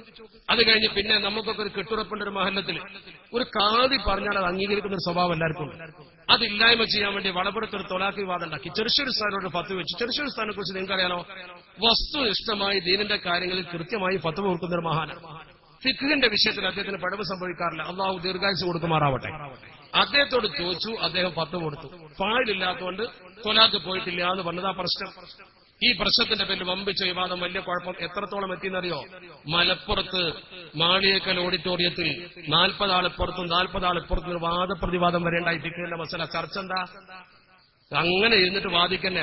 ഫായിലാ വിഷയം, ഫായില്. അന്ന് കുട്ടികൃഷ്ണന്റെ CI, മലപ്പുറത്ത് കുട്ടികൃഷ്ണൻ CI ഇതിങ്ങനെ കേട്ടിട്ട് ഇയാളിങ്ങനെ കുറച്ചിരുന്ന് പ്രോട്ടോകോൾ, ഇയാൾക്ക് പ്രൊട്ടക്ഷനാ. ഇയാളിങ്ങനെ കുറെ നേരം കേട്ടിട്ട് പിന്നെ ഞങ്ങളോട് എന്താ ഈ ഫായില് വെച്ചു? CI കുട്ടികൃഷ്ണൻ എന്താ ഫായില്? അപ്പൊ ഞങ്ങളത് വിശദീകരിച്ചു കൊടുക്കാൻ നിൽക്കുക. അപ്പൊ ഞങ്ങളത് പറഞ്ഞ ഫായില് തന്നെ ഇന്നതാണെന്നൊക്കെ പറഞ്ഞ് വിശദീകരിക്കുമ്പോൾ അതിന്റെ അടുത്ത് മുഹമ്മദ് വൈസി കയറി ഇടപെട്ടു. അദ്ദേഹം പിന്നെ എപ്പോഴും അങ്ങനെയല്ലോ. മുഹമ്മദ് വൈസി ഞാൻ പറഞ്ഞുതരാം ഫായില് എന്താന്ന് വെച്ചു CI. ഇയാൾ പറഞ്ഞു, ഇവിടുന്ന് ഒരു ബസ്സാണ് പോവുകയാണെങ്കിൽ ആ ബസ്സിന് ഡ്രൈവർ വേണമെന്നാണ് ഞങ്ങൾ പറയണത്, ഇവര് വേണ്ടെന്നാ പറഞ്ഞതാണ്. CI പറഞ്ഞ ഡ്രൈവർ വേണമെന്നാണ്. അപ്പൊ തന്നെ സംഗതിയാണ്. അയാൾക്ക് അപ്പൊ തന്നെ സംഗതി മനസ്സിലായി. അത്രയേ ഉള്ളൂ. ഇതാണ് വിഷയം. ഈ ഫായില് പ്രവർത്തിച്ച ആള് വേണമെന്നാണ് ഞങ്ങൾ പറയുന്നത്, അതില്ലെങ്കിൽ തൊലാക്ക് പോകില്ല എന്നാണ് അയാൾക്ക് പറഞ്ഞു കൊടുത്തു. ഈ ചെറിയ വിഷയത്തിന്റെ പേരിൽ പണ്ഡിതന്മാർ ഇങ്ങനെ തർക്കിക്കണമെന്ന് വെച്ച് ഇയാൾ, അത് നിങ്ങൾക്ക് മനസ്സിലാവും. ഓരോ സ്വഭാവം അങ്ങനെ തന്നെയാണ്. അപ്പൊ ഇയാൾ പറയാ അവരല്ലെങ്കിൽ കുറച്ച് വാശിക്കാരാണ്. നോക്കണം നിങ്ങൾ. മലപ്പുറത്തൊരു CI പറയാണ്, ഒരു അമുസ്ലിമായ CI പറയാണ് അവർ കുറച്ച് വാശിക്കാരാണെന്ന്. ഈ ഒരു വാശി സ്വഭാവത്തിന്റെ പേരിൽ ഇവർ ചെയ്യുന്ന പ്രവർത്തനം, ഞാനവരെ വ്യക്തിപരമായി ആക്ഷേപിക്കല്ല. നമ്മളെ വ്യക്തിപരമായി അവരൊന്നും ചെയ്തിട്ടില്ല. വ്യക്തിപരമായി നമുക്കൊരു ദ്രോഹം അവരുണ്ടാക്കില്ല. പക്ഷേ നമ്മുടെ സ്ഥാപനങ്ങൾക്ക്, നമ്മുടെ സമൂഹത്തിന്, പൊതുസമൂഹത്തിന് ദ്രോഹം ഉണ്ടാക്കിയില്ല. ഞാൻ ചോദിക്കട്ടെ, ഈ പറഞ്ഞ കാര്യങ്ങൾ അവർ ചെയ്ത് തെറ്റോ ശരിയോ നിങ്ങളൊന്ന് മനസ്സിലിട്ട് നോക്ക്. ഇത് ശരിയാണോ? ഈ തൊലാക്ക് വിവാദം ഉണ്ടാക്കി കോലാൽ അതൊരു മേശപ്പുറത്തിരുന്നോണ്ട് ചർച്ച ചെയ്ത് തീർക്കേണ്ട വിഷയമല്ലേ. ഒരു പണ്ഡിതൻ കൊടുത്ത ഫത്വയിൽ പിന്നെ കയറി പറയേണ്ട കാര്യമുണ്ടോ? അത് ശരിയോ തെറ്റോ എന്നുള്ള കാര്യം കണ്ണിയത്ത് ഉസ്താദിനെ പോലുള്ള മഹാപണ്ഡിത സഭയിലെ 40 ആലിമീകൾ വേറുണ്ടല്ലോ. ചെറുശെടുത്താണ്ട് തെറ്റുവന്ന് അവര് തിരുത്തുമല്ലോ. നാളെ പടച്ചടപ്പിന് മുമ്പിൽ സമാധാനം പറയേണ്ട ബാധ്യതയുള്ള ഈ ആൾക്കാർ ഈ കുഴപ്പമുണ്ടാക്കുവോ? ഈ രീതിയിൽ നമ്മുടെ സമൂഹത്തിൽ ഓരോ പ്രശ്നം. ഇവൻ ആദ്യം പറഞ്ഞ വിഷയം എന്താ? ശംസുൽ ഉലമ ഈ സമൂഹത്തിൽ വിശാല ഐക്യമുണ്ടാക്കി. അതെന്താ പ്രശ്നം? സമത്വയുടെ ഭരണഘടനയിൽ 5 ഉദ്ദേശ ലക്ഷ്യങ്ങളാണ്. അതിൽപ്പെട്ട ഒരു ഉദ്ദേശ ലക്ഷ്യമാണ് മുസ്ലിം സമുദായത്തിന്റെ മതപരവും സാമുദായികവുമായ അവകാശാധികാര സംരക്ഷണം. അത് സമത്വത്തിന്റെ ലക്ഷ്യമാണ്. ആ ലക്ഷ്യം മുൻനിർത്തിക്കൊണ്ട് ശംസുലമ ശരീഅത്ത് സംവാദ കാലത്ത് എല്ലാവരെയും അണിനിരത്തി. മുജാഹിദിന്റെ, ജമാഅത്തിന്റെ, തബ്ലീഗിന്റെ എല്ലാ വിഭാഗമുണ്ട്. എന്നിട്ട് ശൈഖുന കോഴിക്കോട്ടൊരു പ്രസംഗം ചെയ്തു. ഈ ഇരിക്കുന്ന ആളുകൾ മുഴുവൻ മദ്ഹബിനെ അംഗീകരിക്കുന്നവരല്ല. പക്ഷെ ഇന്ത്യയിൽ മദ്ഹബ് അനുസരിച്ചുള്ള ശരീഅത്ത് നിലനിൽക്കുന്ന 1937 ശരീഅത്ത് ആപ്ലിക്കേഷൻ ആക്ട്. അതുകൊണ്ട് മദ്ഹബ് അംഗീകരിക്കുന്ന ഞങ്ങളും മദ്ഹബ് അംഗീകരിക്കാത്ത ആളുകളും ഈ കാര്യത്തിൽ ഒറ്റക്കെട്ടാണ്. മുസ്ലിങ്ങളെ ഭിന്നിപ്പിക്കാൻ നോക്കണ്ട. ഇന്ത്യയിലെ മുസ്ലിങ്ങളെ ശരീഅത്തിന്മേൽ തൊട്ടി കളിക്കണ്ട. ശൈഖുനാന്റെ പ്രസംഗം അതിലെവിടെ സുന്നത്ത് ജമാഅത്തിന് കുറവ്? എന്നൊരു വ്യാജം പടച്ചുണ്ടാക്കി. മുജാഹിദുൽ ഇസ്ലാം എന്ന് പറയുന്നൊരു പണ്ഡിതൻ അവിടെ പ്രസംഗിച്ചു. 3 തൊലാഖും ചൊല്ലിന്ന് പറഞ്ഞാൽ ഒന്നേ പോവുള്ളൂ. ശൈഖുന ശംസുലമ തിരുത്തിയില്ല. ഇയാൾ പറയുന്ന സമയത്ത് ശൈഖുന ശംസുലമ അവിടെ ഇല്ല തന്നെ. ശൈഖുന ശംസുലമ അവിടെ ഇല്ല. അദ്ദേഹം അപ്പോഴേക്കും വെള്ളിമാട് കുന്നിലെ വീട്ടിലെത്തിരുന്ന് മാത്രമല്ല സയ്യിദ് ശിഹാബുദ്ദീൻ ബിച്ചി കോട്ടങ്ങൾ അധ്യക്ഷൻ അദ്ദേഹം തിരുത്തും ചെയ്തു. ആ യോഗത്തിൽ പങ്കെടുത്ത ആളുകൾ പിടിച്ചു നിൽക്കാൻ കഴിയാത്തപ്പോ പിന്നെ അവർ പറഞ്ഞു ശൈഖുന മുജാഹിദ് അടക്കമുള്ള സാഹസിൽ സലാം പറഞ്ഞു എന്നാ പറഞ്ഞു. അതാ പറഞ്ഞത്. ആ വിഷയം വെറുതെ പർവ്വതിയ ശൈഖുനാന്റെ സ്വഭാവം അനുസരിച്ച് ശൈഖുനാന്റെ പ്രസംഗം കേട്ടവരൊക്കെ അല്ലേ. അതേ പ്രസംഗം തുടങ്ങലില്ല സലാമുന്നല മനിത്തബഅൽ ഹുദ എന്ന് പറഞ്ഞിട്ടാ. ആർക്കാ സലാം? ശൈഖുന തുടങ്ങലെന്നെ അങ്ങനെയാണ്. സലാമുന്നല മനിത്തബഅൽ ഹുദ. അങ്ങനെ അദ്ദേഹത്തിന്റെ പ്രസംഗം തുടങ്ങൽ കേട്ടവരുണ്ടാവും. ചുരുക്കത്തിൽ ആ വിവാദമുണ്ടാക്കി പ്രശ്നമുണ്ടാക്കിയ ആൾക്കാരെ അതേപോലെ പടച്ചറപ്പ് പിടിച്ചണ് കൊണ്ടുപോയിട്ട് കുവൈത്ത് കൊണ്ടുപോയി വരപ്പിച്ചണ് വിട്ടു. കണ്ടില്ലേ? കുവൈത്തിൽ കരാർ എഴുതിയിട്ട് നേരെ ഒപ്പിട്ടിന് വന്നു. ആ കുവൈത്ത് കരാർ സുന്നത്ത് ജമാഅത്തിന് എതിരാന്ന് പറഞ്ഞതാരാ? ആദ്യം പറയുന്നത് മുസ്തഫ ഫൈസിയ. അദ്ദേഹം അതുകൊണ്ട് തന്നെ പ്രസ്ഥാനം വിട്ടിട്ട് പോകുന്നുണ്ടാ. കാരണം കിതാബ് തരുന്നൊരു പണ്ഡിതൻ എന്ന രീതിയിൽ അദ്ദേഹം അത് വിശദീകരിച്ചുകൊണ്ട് പുസ്തകം എഴുതി. ആ പുസ്തകത്തിന് ഇന്നും ഖണ്ഡനം എഴുതാൻ അവർക്ക് പറ്റിയിട്ടില്ലല്ലോ. കുവൈത്ത് കരാർ സുന്നത്ത് ജമാഅത്തിന് അനുകൂലമായി തെളിയിക്കാൻ അവർക്ക് ഒരിക്കലും കഴിയില്ലല്ലോ. വെല്ലുവിളിച്ച് നമ്മൾ ചോദിക്കാൻ ആഗ്രഹിക്കാൻ സാധിക്കുമോ നിങ്ങൾക്ക്? ഇനിയിപ്പോ ഇവിടെ മറുപടി പറയാൻ പറഞ്ഞ ആളുകൾ വന്നേക്കാം. വന്നാൽ എന്താ ഉണ്ടാവുക? കേരളത്തിന്റെ മുക്കുമൂലയിൽ നമ്മൾ കേട്ടതാ. നിങ്ങളിവിടെ മറുപടി പറയുന്ന ആള് ആര് വന്ന് പ്രസംഗിച്ചാലും 1ാം സ്ഥാനം എന്തിനാ കൊടുക്കാൻ തരോ? 1ാം സ്ഥാനം ദർശന കുറ്റം പറയും ഉറപ്പാ. വൈയക്തികമായി ദർശന കുറ്റം പറയും. ചിലപ്പോൾ എന്നെയും കുറ്റം പറഞ്ഞു തരും.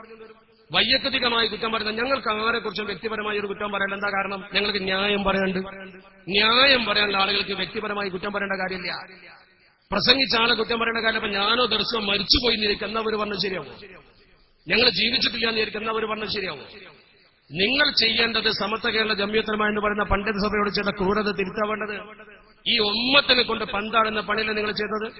നിങ്ങൾ ഏറ്റവും കൂടുതൽ ആരോപണം ഉന്നയിച്ച ഞങ്ങളെ നേതാക്കളും ഞങ്ങൾക്ക് മാതൃക കാണിച്ചിട്ടുണ്ട്. ഈ ഇരിക്കുന്ന സഭയിലെ മുസ്ലിമീങ്ങൾ, മുഅ്മിനീങ്ങൾ, മുഅ്മിനാത്തുകൾ മനസ്സിലാക്കാൻ വേണ്ടി 2-3 കാര്യം ഞാൻ പറയട്ടെ.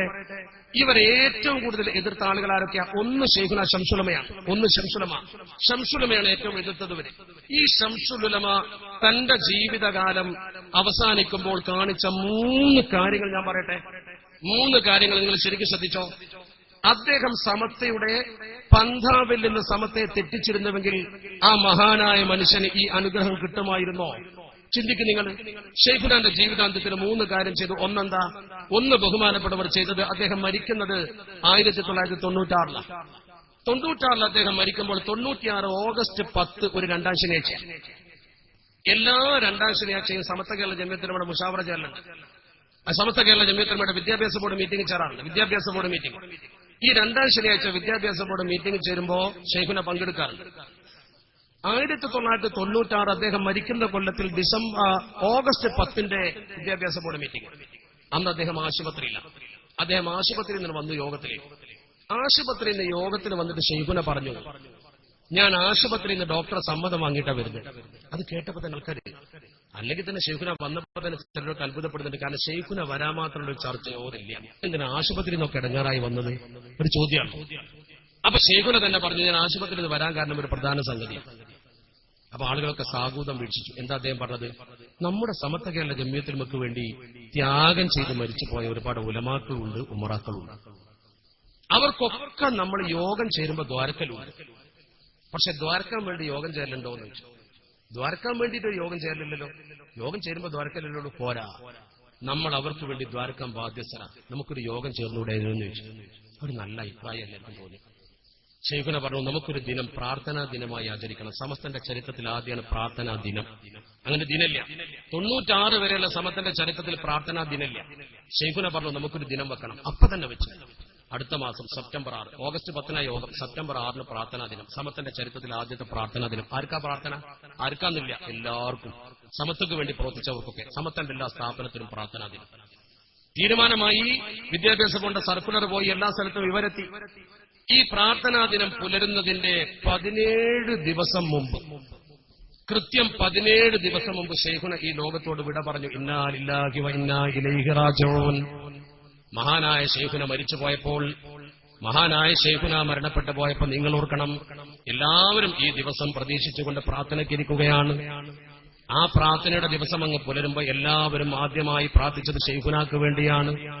തന്റെ ജീവിതകാലത്ത് തന്നെ തന്റെ ഖബറിലേക്ക് ഒരു വലിയ പ്രാർത്ഥന ഒഴുകിയെത്താൻ മാത്രം ഒരു തീരുമാനം അദ്ദേഹത്തിന്റെ നാവിൽ നിന്ന് വന്നു എന്നത് അല്ലാഹു സുബ്ഹാനഹു വ തആല മനുഷ്യന് കൊടുക്കുന്ന വലിയ ഉപകാരമല്ലേ? മൽ മയ്യിതു ഫീ ഖബരിഹി ഇല്ലാ കൽ ഗരീഖിൽ മുഅവ്വിദ്. ഏതൊരു മയ്യത്തും ഖബറിൽ മുങ്ങിത്താടുന്നവനെ പോലെയാണ്. യന്തദിറു ദഅവതൻ തൽഹഖുഹു മിൻ അബിൻ നവഖിൻ സ്വദീഖിൻ ലഹു. തന്റെ ഉപ്പയോ തന്റെ സഹോദരനോ തന്റെ കൂട്ടുകാരനോ ഒരു ദുആ ഇങ്ങോട്ട് അഴക്കുന്നുണ്ടോ എന്നിങ്ങനെ പ്രതീക്ഷിച്ചുകൊണ്ട് കിടക്കുകയാണ് ഖബറിൽ. ഫഇദാ ലഹിഖതുഹു ദുആ. ഒരു ദുആ എങ്ങാനും ഖബറിലേക്ക് അങ്ങ് ചെന്നു ചേർന്നാൽ കാന അഹബ്ബ ഇലൈഹി മിനദ് ദുനിയാ വമാ ഫീഹാ.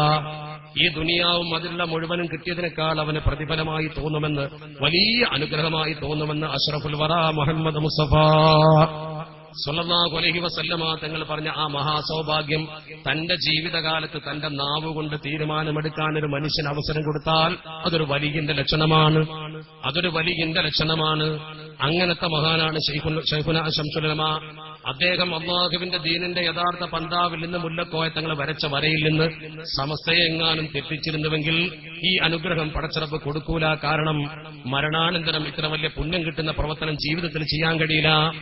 രണ്ടാമത്തെ ഒരു പ്രധാന കാര്യം നോക്ക് നിങ്ങൾ. ശൈഖുനായുടെ ജീവിതത്തിൽ അദ്ദേഹം മരണത്തോട് ഏതാണ്ട് അടുത്ത് കിടക്കുന്ന സമയത്താണ് ആശുപത്രിയിൽ വെച്ച് ശഹീദ് അബ്ദുറഹിമാൻ ഇമ്പിച്ചിക്കോയ തങ്ങൾ അസ്ഹരിയെ വിളിച്ചുകൊണ്ട് പറയുന്നത്, നിങ്ങൾ വരക്കല മക്കാമ് കച്ചവടമാക്കണം.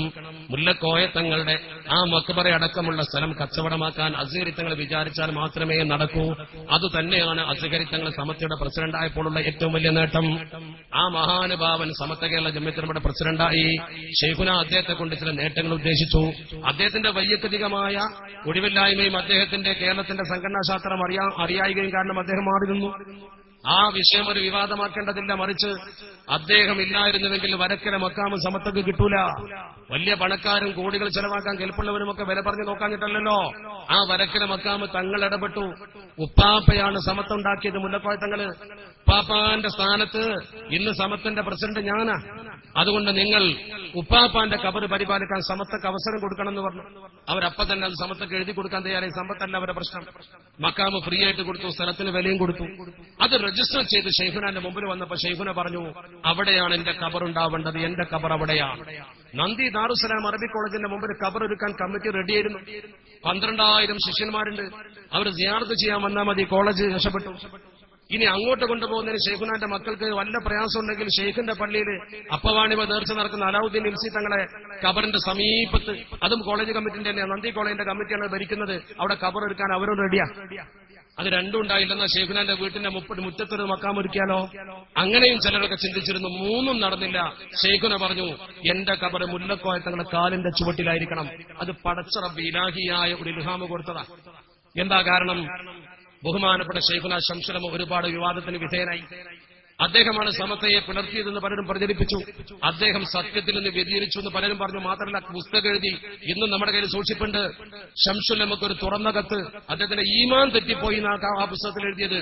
ആ മനുഷ്യനെ മുല്ലക്കോയത്തങ്ങൾ വിളിച്ചിട്ട് തന്റെ കാലിന്റെ ചോട്ട് കൊണ്ടിട്ട് അവിടെ കിടത്തി. മുല്ലക്കോയത്തങ്ങളെ കാലിന്റെ ചോട്ട് കൊണ്ടിട്ട് അവിടെ കിടത്തി. ആ കാലിന്റെ ചോട്ടിൽ കിടന്നിട്ട് വിളിച്ചു പറയുന്ന എന്താ, ആ കബറിന്ന് വിളിച്ചു പറയുന്നുണ്ട്, മുല്ലക്കോയത്തങ്ങളുടെ പാതയിലാണ് ശംസുലമുള്ളത്. ഇന്നൊരു സാധാരണക്കാരന്റെ സമത്ത എവിടെയെന്ന് ചോദിച്ചാൽ പിന്നെ തർക്കിക്കേണ്ട. മുല്ലക്കോയത്തങ്ങളാണ് സമത്തന്റെ പ്രസിഡന്റ്, എന്നാ കാലിന്റെ ചുവട്ടിൽ ശംസുലമുണ്ട്. ശംസുലമയെ അവിടെ കൊണ്ടുവന്ന് കിടത്തിയത് മുല്ലക്കോയത്തങ്ങളാ. അള്ളാന്റെ തീരുമാനമില്ലെങ്കിൽ നടക്കൂല. സമസ്തയുടെ ലൈനിൽ നിന്ന് ശംസുലമ വ്യതിചലിച്ചു പോയിരുന്നുവെങ്കിൽ മുല്ലക്കോയത്തങ്ങൾ കൈകൊണ്ട് തടുക്കും. കാരണം എന്താ? അറബിക്കടലിന്റെ അലമാലകൾ പർവ്വത സമാനമായി ഉയർന്നു വന്നപ്പോ 6 മാസത്തോളം തോണിയിറക്കാൻ കഴിയാത്ത ഗതി വരുമെന്ന് തോന്നുമാറ് കടൽ ശോഭിച്ചു. ഒരു 15 ദിവസം ശോഭിച്ചാൽ തന്നെ കുട്ടികൾക്ക് പട്ടണി പട്ടിയിലാവും. കടലിലെ പാവപ്പെട്ട തൊഴിലാളികൾ തങ്ങളെ മുമ്പിൽ വന്നിട്ട് കരഞ്ഞു, തങ്ങളെ ആഴ്ചകൾ 2 10-15 ദിവസമായി തോണി ഇറങ്ങിയിട്ട് കുട്ടികൾ കരയാൻ, കയ്യിലുള്ള പൈസ തീർന്നു, ഞങ്ങൾ എന്താ ചെയ്യേണ്ടത്? തങ്ങൾ നേരെ ചെന്ന് കടപ്പുറത്തൊരു പാർട്ടിയെ വിളിച്ചു. തന്റെ ഉപ്പാപ്പയാകുന്ന അഷ്റഫുൽ ഖൽഖ് മുഹമ്മദ് മുസ്തഫ തങ്ങളുടെ ആ മഹത്തായ റൂദയിലേക്ക് അത് ഹദിയ ചെയ്തുകൊണ്ടൊരു ദുആ, ആ ദുആ ചെയ്തുകൊണ്ട് കയ്യുയർത്തിയൊരു വാക്ക് പറഞ്ഞ്, കടലെ അടങ്ങണം, ഈ പാവങ്ങൾക്ക് അന്നം കൊടുക്കണം. ആ കയ്യാണ് പൊന്തിയപ്പോ, കയ്യാണ് താഴ്ന്നതോടുകൂടി കടലിങ്ങനെ തെരടങ്ങി.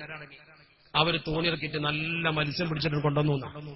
കടലിന്റെ തിരകൾ എങ്ങനെ ആക്കിയിട്ട് അടക്കി നിർത്തി ആ കൈ കബറിലുണ്ട്. ആ കയ്യന് പൊന്തിയിട്ട് പറയും, എന്റെ പന്താവിൽ നിന്ന് തെറ്റിച്ച ആ മനുഷ്യനെ ഈ കബറിലേക്ക് കൊണ്ടുവരണ്ടാന്ന് ശൈഖുന ശംസുലമയെ കുറിച്ച് ബഹുമാനപ്പെട്ട വരക്കല തങ്ങൾ പറയുമായിരുന്നു നമ്മളെ വിശ്വാസം. പക്ഷെ പറഞ്ഞില്ല, മാടി വിളിച്ചിട്ട് അവിടെ കിടത്തി. എന്താ പിന്നെ ഈ കറാമത്ത് എന്നൊക്കെ പറഞ്ഞാൽ,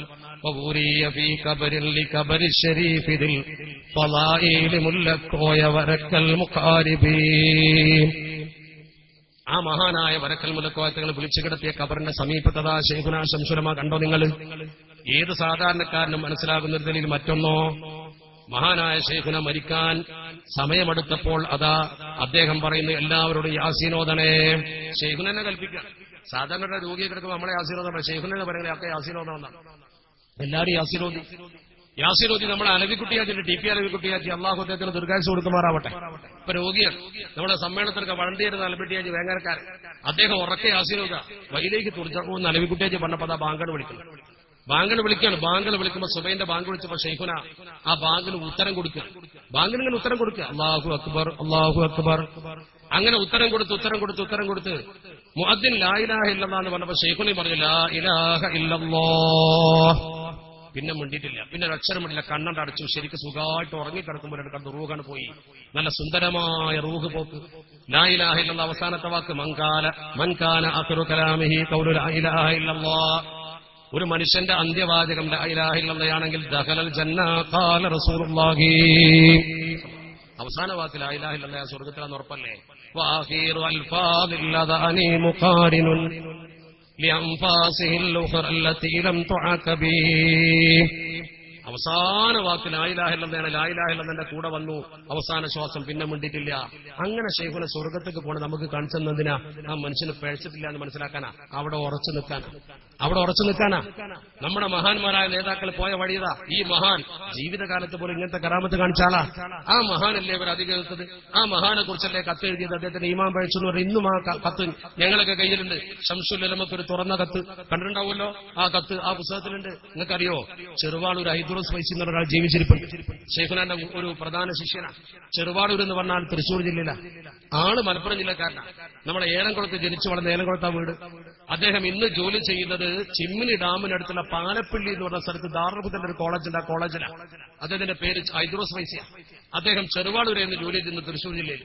അദ്ദേഹം ദർശനം നടത്തിക്കൊണ്ടിരിക്കുമ്പോൾ അദ്ദേഹത്തിന് ചെവിക്ക് വല്ലാത്തൊരു വേദന ഇങ്ങനെ കൂടി വന്നപ്പോൾ അദ്ദേഹം ചെയ്തു, നേരെ തൃശ്ശൂരിൽ പോയിട്ട് ENT സർജനെ കണ്ടു. ഡോക്ടർ ചാക്കോ, തൃശ്ശൂരിലെ പ്രമുഖ ENT സർജന.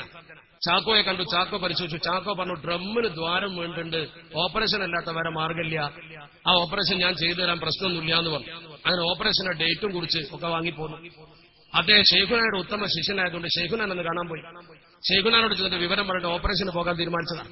ഓപ്പറേഷന്റെ തലയാഴ്ച ശൈഖുനാന്റെ അടുത്ത് ചെന്നപ്പോ ശൈഖുന വിവരമൊക്കെ പറഞ്ഞു. ശൈഖുന പറഞ്ഞു, എടാ ചാക്കോ ഒക്കെ അവിടെ നിൽക്കട്ടെ, ഞാൻ എന്റെ കേസ് ദാവൂദുൽ ഹക്കീം തങ്ങൾക്ക് വിടാൻ പോവാണ് എന്ന് പറഞ്ഞു. നീ ഒരു ഫാത്തി ഓതിക്കോന്നൊരു ദിക്റും പറഞ്ഞു കൊടുത്തു. ശൈഖുന ഒരു ഫാത്തി ഓതി പറഞ്ഞു, നീ പൊയ്ക്കോന്നും പറഞ്ഞു. അദ്ദേഹം അത് കേട്ടിട്ട് പോന്നും ചെയ്തു. അദ്ദേഹം അത് കേട്ട് പോന്ന് നേരെ ജോലി സ്ഥലത്തേക്ക് പോകുമ്പോൾ ഷൊർണൂരിൽ വണ്ടി ഇറങ്ങിയിട്ട് പിന്നെ അവിടുന്ന് പോകാൻ നിൽക്കുക. ഷൊർണൂരിൽ വണ്ടി ഇറങ്ങിയപ്പോൾ അസർ നിസ്കരിച്ചില്ല. അസർ നിസ്കരിക്കാൻ പള്ളിയിൽ പോയി അസർ നിസ്കരിച്ച് അദ്ദേഹത്തിന് ചെറിയൊരു മയക്കം തോന്നിയപ്പോൾ പള്ളിയുടെ സൈഡിൽ പോയി ഒന്ന് കിടന്നുകൊണ്ട് ഉറങ്ങിപ്പോയി. ഗാഢ നിദ്രയിലായപ്പോൾ അദ്ദേഹം ഒരു സ്വപ്നം കാണാണ്. എവിടേക്കോ അദ്ദേഹത്തെ കൊണ്ടുപോകുന്നു സ്ട്രെച്ചറിൽ. ആരൊക്കെ വരുന്ന ഒരു ഹോസ്പിറ്റലിലെ പ്രതീതി, ഡോക്ടർമാരുണ്ട്, നഴ്സുമാരുണ്ട്, ഒക്കെ അങ്ങനെ കണ്ണിൽ കാണുക. എന്തൊക്കെയോ സംഭവിക്കുന്നു. അദ്ദേഹം മയങ്ങിക്കിടന്നു, ഒന്നും അദ്ദേഹം അറിഞ്ഞില്ല. പെട്ടെന്ന് ഞെട്ടി ഉണർന്നു നോക്കുമ്പോൾ ഇവിടൊക്കെ രക്തത്തിന്റെ പാടുണ്ട്, എന്തൊക്കെ അടയാളങ്ങളുണ്ട്, വല്ലാത്ത നീക്കലും പുകച്ചിലുണ്ട്. അദ്ദേഹം വേഗം പള്ളിയിൽ പോയി പിറ്റേ ദിവസം നേരത്തെ ഹോസ്പിറ്റലിൽ ചെന്നു. ചാക്കോ ഡോക്ടറെ കാണിച്ചു. ചാക്കോ ഡോക്ടർ എന്താ ഹോസ്പിറ്റലിൽ ഡേറ്റ് നിശ്ചയിച്ചിട്ട് ഇത്ര നേരത്തെ പോകുന്നെന്ന് വെച്ചാൽ അദ്ദേഹം പറഞ്ഞു ചെറിയൊരു വേദനയും പ്രശ്നമൊക്കെ ഉണ്ടായിരുന്നു, ഇപ്പൊ കുഴപ്പമൊന്നും കാണില്ല, എന്തെങ്കിലും സംഭവം ഉണ്ടായിരുന്നു. ചാക്കോ പരിശോധിച്ചിട്ട് പറഞ്ഞു, നിങ്ങൾ ഡ്രമ്മിന് ഓപ്പറേഷൻ ചെയ്ത് ക്ലിയർ ചെയ്തിട്ട് ആരോ ഓപ്പറേഷൻ ചെയ്തെന്ന് ചോദിച്ചു. ചാക്കോ ചോദിച്ച ചാക്കോ ജീവിച്ചിരിപ്പുണ്ട്, ഐദുറസ് ഉസ്താദ് ജീവിച്ചിരിപ്പുണ്ട്, ശംസുലമേ മരിച്ചിട്ടുള്ളൂ, ചെറുപാട് ഐദുറസ് വയസ്സ് ഇന്നും ജീവിച്ചിരിപ്പുണ്ട്. അത് എന്തുകൊണ്ട് സംഭവിച്ചെന്ന് വെച്ചാൽ ദാവൂദുൽ ഹക്കീം തങ്ങൾ മുത്തപ്പേട്ടയിൽ ഷെയ്ഖുനായിട്ട് വല്ലാത്ത ബന്ധം. നിങ്ങൾ നാളെ മുത്തപ്പേട്ടയിൽ പോയി നോക്ക്. ദർഗേക്കാണ് കിടക്കുമ്പോൾ അവിടുന്ന് തമിഴന്മാർ നിങ്ങൾക്ക് ഒരു കടലാസ് തരും, ശംസുലമന്റെ ബെയ്ത്ത് എന്നാ പറയാം. ഒരു കടലാസിൽ തരും. അത് ശംസുലം അവിടെ സിയാറത്ത് ചെയ്ത് മക്കാം അടച്ച് അവിടെ ഇരുന്നിട്ട് എഴുതിയൊരു ബെയ്ത്താണ്. ആ ബെയ്ത്ത് മക്കാമിന്റെ വലതുഭാഗത്ത് ഫ്രെയിം ചെയ്ത് തൂക്കിയിട്ടുണ്ട് മനോഹരമായിട്ട്. വളരെ മനോഹരമായ ഒരു ബെയ്ത്തുണ്ട്. എന്തോ ഒരു ബെയ്ത്താണോ തരുമോ? മനോഹരമായി ഷെയ്ഖിനെ പുകഴ്ത്തിക്കൊണ്ടൊരു ബെയ്ത്തുണ്ട്. അൽ അർവാഹു ജുനൂദും മുജന്നദ പറഞ്ഞ പോലെ അവർ വല്ലാത്തൊരു ബന്ധ. ദാവൂദ് ഹക്കീം തങ്ങളുടെ ഐദുറസിന്റെ പ്രശ്നം ഏറ്റെടുക്കാൻ പറഞ്ഞു, ഏറ്റെടുത്തു. അങ്ങനത്തെ ഷെയ്ഖുന ശംസുലമയാണ് ധിക്കരിച്ചത് ആളുകൾ. അള്ളാഹു നമ്മളെ കാത്തുരക്ഷിക്കുമാറാവട്ടെ. പെണ്ണുങ്ങളെ നിങ്ങൾ എവിടെ നിൽക്കണം നിങ്ങൾ തീരുമാനിച്ചോ? നിഷ്പക്ഷരായ ആളുകൾ എവിടെ നിൽക്കണം തീരുമാനിച്ചോ? ശംസുലമ ഒരു തെറ്റിലേക്ക് നമ്മളെ നയിച്ചിരുന്നുവെങ്കിൽ ഈ ഗുണങ്ങളൊന്നും ശംസുലമയിൽ കാണുമായിരുന്നില്ല. അവർ ഏറ്റവും എതിർത്താളാ ശംസുലമ. രണ്ടാമത് അവർ ഏറ്റവും എതിർത്താളാരാ? ഏറ്റവും വെറുപ്പോടെ കണ്ടാണ് ഷെയ്ഖുന മാനു മുസ്ലിയാരാ. അദ്ദേഹത്തിന്റെ ഖബർ അല്ലാഹു വിശാലമാക്കി കൊടുക്കുമാറാവട്ടെ. മാനു മുസ്ലിയാരെ അവർ എതിർത്ത പോലെ വേറെ എന്താ കാരണം? ഒരൊറ്റ മദ്രസ അവർക്ക് പിടികൊടുക്കാതെ മാനു മുസ്ലിയാർ പിടിച്ചെടുത്തിയതല്ലേ. ഒരൊറ്റ മദ്രസ അവർക്ക് പിടികൊടുക്കാതെ പിടിച്ചെടുത്തി. അതുകൊണ്ട് ഇന്നും സമത്തന്റെ കീഴിലുള്ള മദ്രസകൾ മുഴുവൻ അവർക്ക് എത്ര മദ്രസ ഉണ്ടെന്ന് കൃത്യം അവർ പറയാറില്ലല്ലോ. വലിയ എണ്ണൊക്കെ പറയും. ഒരു ചെറിയ ചോദ്യം അവരോട് ചോദിച്ചപ്പോൾ നമ്മൾ മൂല്യനിർണ്ണയ ക്യാമ്പ് ചാലയാടി നടന്നു, മൂല്യനിർണ്ണയം നടത്തി. നമ്മളെ മൂല്യനിർണ്ണയ ക്യാമ്പ് ആർക്കും സന്ദർശിക്കാം. ഇവരൊരു മൂല്യനിർണ്ണയ ക്യാമ്പ് നടത്തി നമ്മളിന്ന് സന്ദർശിപ്പിക്കും. എന്നാ ഒന്ന് കാണാലോ. ഒരു കേന്ദ്രീകൃത മൂല്യനിർണ്ണയ ക്യാമ്പ് നടത്തിയിട്ട് നിങ്ങൾക്ക് ഞങ്ങളൊന്ന് സന്ദർശിപ്പിക്കാൻ പറ്റും? ഇല്ലല്ലോ. നിങ്ങൾക്ക് എത്ര റേഞ്ച് ഉണ്ടെന്ന് പറയാം. നിങ്ങൾ ചില റേഞ്ചിന്റെ അവസ്ഥ വെച്ചാൽ ഇവിടെ ഒരു മദ്രസന്റെ കിലോമീറ്റർ അപ്പുറത്തെ വേറെ മദ്രസ, ഒരു റേഞ്ചിൽ നിന്ന് മറ്റേ റേഞ്ചിക്ക് കസറാക്കാനുള്ള ദൂരം ഉണ്ടാവും. മുപ്പത്തീശമാര് കസറാക്കിയിട്ടല്ലേ പോവാ. ആ രീതിയിലല്ലേ നിങ്ങൾക്ക് മദ്രസകളുള്ളൂ. എന്താ കാരണം? ജനങ്ങൾ നിങ്ങൾ അംഗീകരിച്ചില്ല, ജനങ്ങൾ നിങ്ങൾക്ക് മദ്രസ തന്നില്ല. അതുകൊണ്ട് തന്നെ നമ്മുടെ മദ്രസ പ്രസ്ഥാനത്തെ നയിച്ച മഹത്തുക്കൾ എന്തുദ്ദേശിച്ചോ അതേ ഉദ്ദേശത്തിൽ ഇപ്പോഴും മദ്രസ നടത്തണമെന്ന് മാനു മുസ്ലിയാർ പറഞ്ഞു. ആ മാനു മുസ്ലിയാർ മരിക്കുന്ന രംഗം ആലോചിച്ചു. അദ്ദേഹത്തെ കുറിച്ച് എന്തൊക്കെ അവർ പ്രചരിപ്പിച്ചത്. മാനു മുസ്ലിയാർ കോഴിക്കോട് ജമിയത്തുൽ മുഅല്ലിമീന്റെ സമ്മേളനം നടക്കുമ്പോൾ വീട്ടിൽ നിന്ന് പുറപ്പെടുമ്പോൾ അദ്ദേഹം തന്റെ മകളോട് പറഞ്ഞു, ഒരു തോർത്തുമുണ്ട് ഇങ്ങോട്ട് എടുത്തോ എന്ന് പറഞ്ഞു. മകള് ചോദിച്ചു, തോർത്തുമുണ്ട് എന്തിനാ? വലിയ സമ്മേളനത്തിനൊക്കെ പോകുമ്പോ പച്ചമുണ്ട് ഇതുപോലത്തെ മുണ്ടല്ലേ ഉസ്താദുമാരെടുക്കുക. അപ്പൊ ഉസ്താദ് പറഞ്ഞു, നീ അതിന്റെ എടുത്തോ, തമാശക്ക് പറഞ്ഞു. മകള് ബാപ്പ ചോദിച്ചല്ലേ, നല്ലൊരു പുതിയ തോർത്തുമുണ്ട് എടുത്തു. ഇവിടെ നമ്മൾ മനസ്സിലാക്കേണ്ട ഒരു കാര്യം, മാനു മുസ്ലിയാരുടെ ജീവിതത്തിൽ അദ്ദേഹത്തെ നിങ്ങൾ പലപ്പോഴും കണ്ടിട്ടില്ലേ? ഒരു തലയെക്കെട്ടും അതുപോലെ തന്നെ അദ്ദേഹത്തിന്റെ ഒരു കറുത്ത ബാഗും അല്ലാതെ ഒരു രണ്ടാമുണ്ട് അദ്ദേഹത്തിന്റെ കയ്യിൽ ഉണ്ടാവില്ലല്ലോ. ഒരു രണ്ടാമുണ്ട് അദ്ദേഹം എടുക്കാറില്ല. അദ്ദേഹം അന്ന് മാത്രം ഒരു രണ്ടാമുണ്ട് വാങ്ങിയിട്ട് കാറിലവിടെ വെച്ചു. കാറിന്റെ മുൻഭാഗത്തോടെ വെച്ചു. അദ്ദേഹം നേരെ ചാപ്പനങ്ങാടിക്കാ പോയിട്ട് നേരിട്ട് കോഴിക്കോട് വന്നില്ല. കോഴിക്കോട്ടേക്ക് സാധാരണ ബോർഡ് മീറ്റിംഗിനും അതുപോലെ തന്നെ സമ്മേളനത്തിന് വരുന്ന നേരെ ചാപ്പനങ്ങാടിക്ക് തന്റെ ആത്മീയ ഗുരുവിനെ പോലെ സ്നേഹിച്ചിരുന്ന ചാപ്പനങ്ങാടി സ്ഥാനം സിയാറത്ത് ചെയ്താ കോഴിക്കോട്ടേക്ക് വന്നത്. സമ്മേളനം തുടങ്ങാനായപ്പോ അദ്ദേഹം പ്രതിരോധമുണ്ട് അദ്ദേഹത്തിന്. എങ്കിലും അദ്ദേഹം വീട്ടിലിരുന്നാ പോരാ, അത് കാണണം വിചാരിച്ച് വന്നു.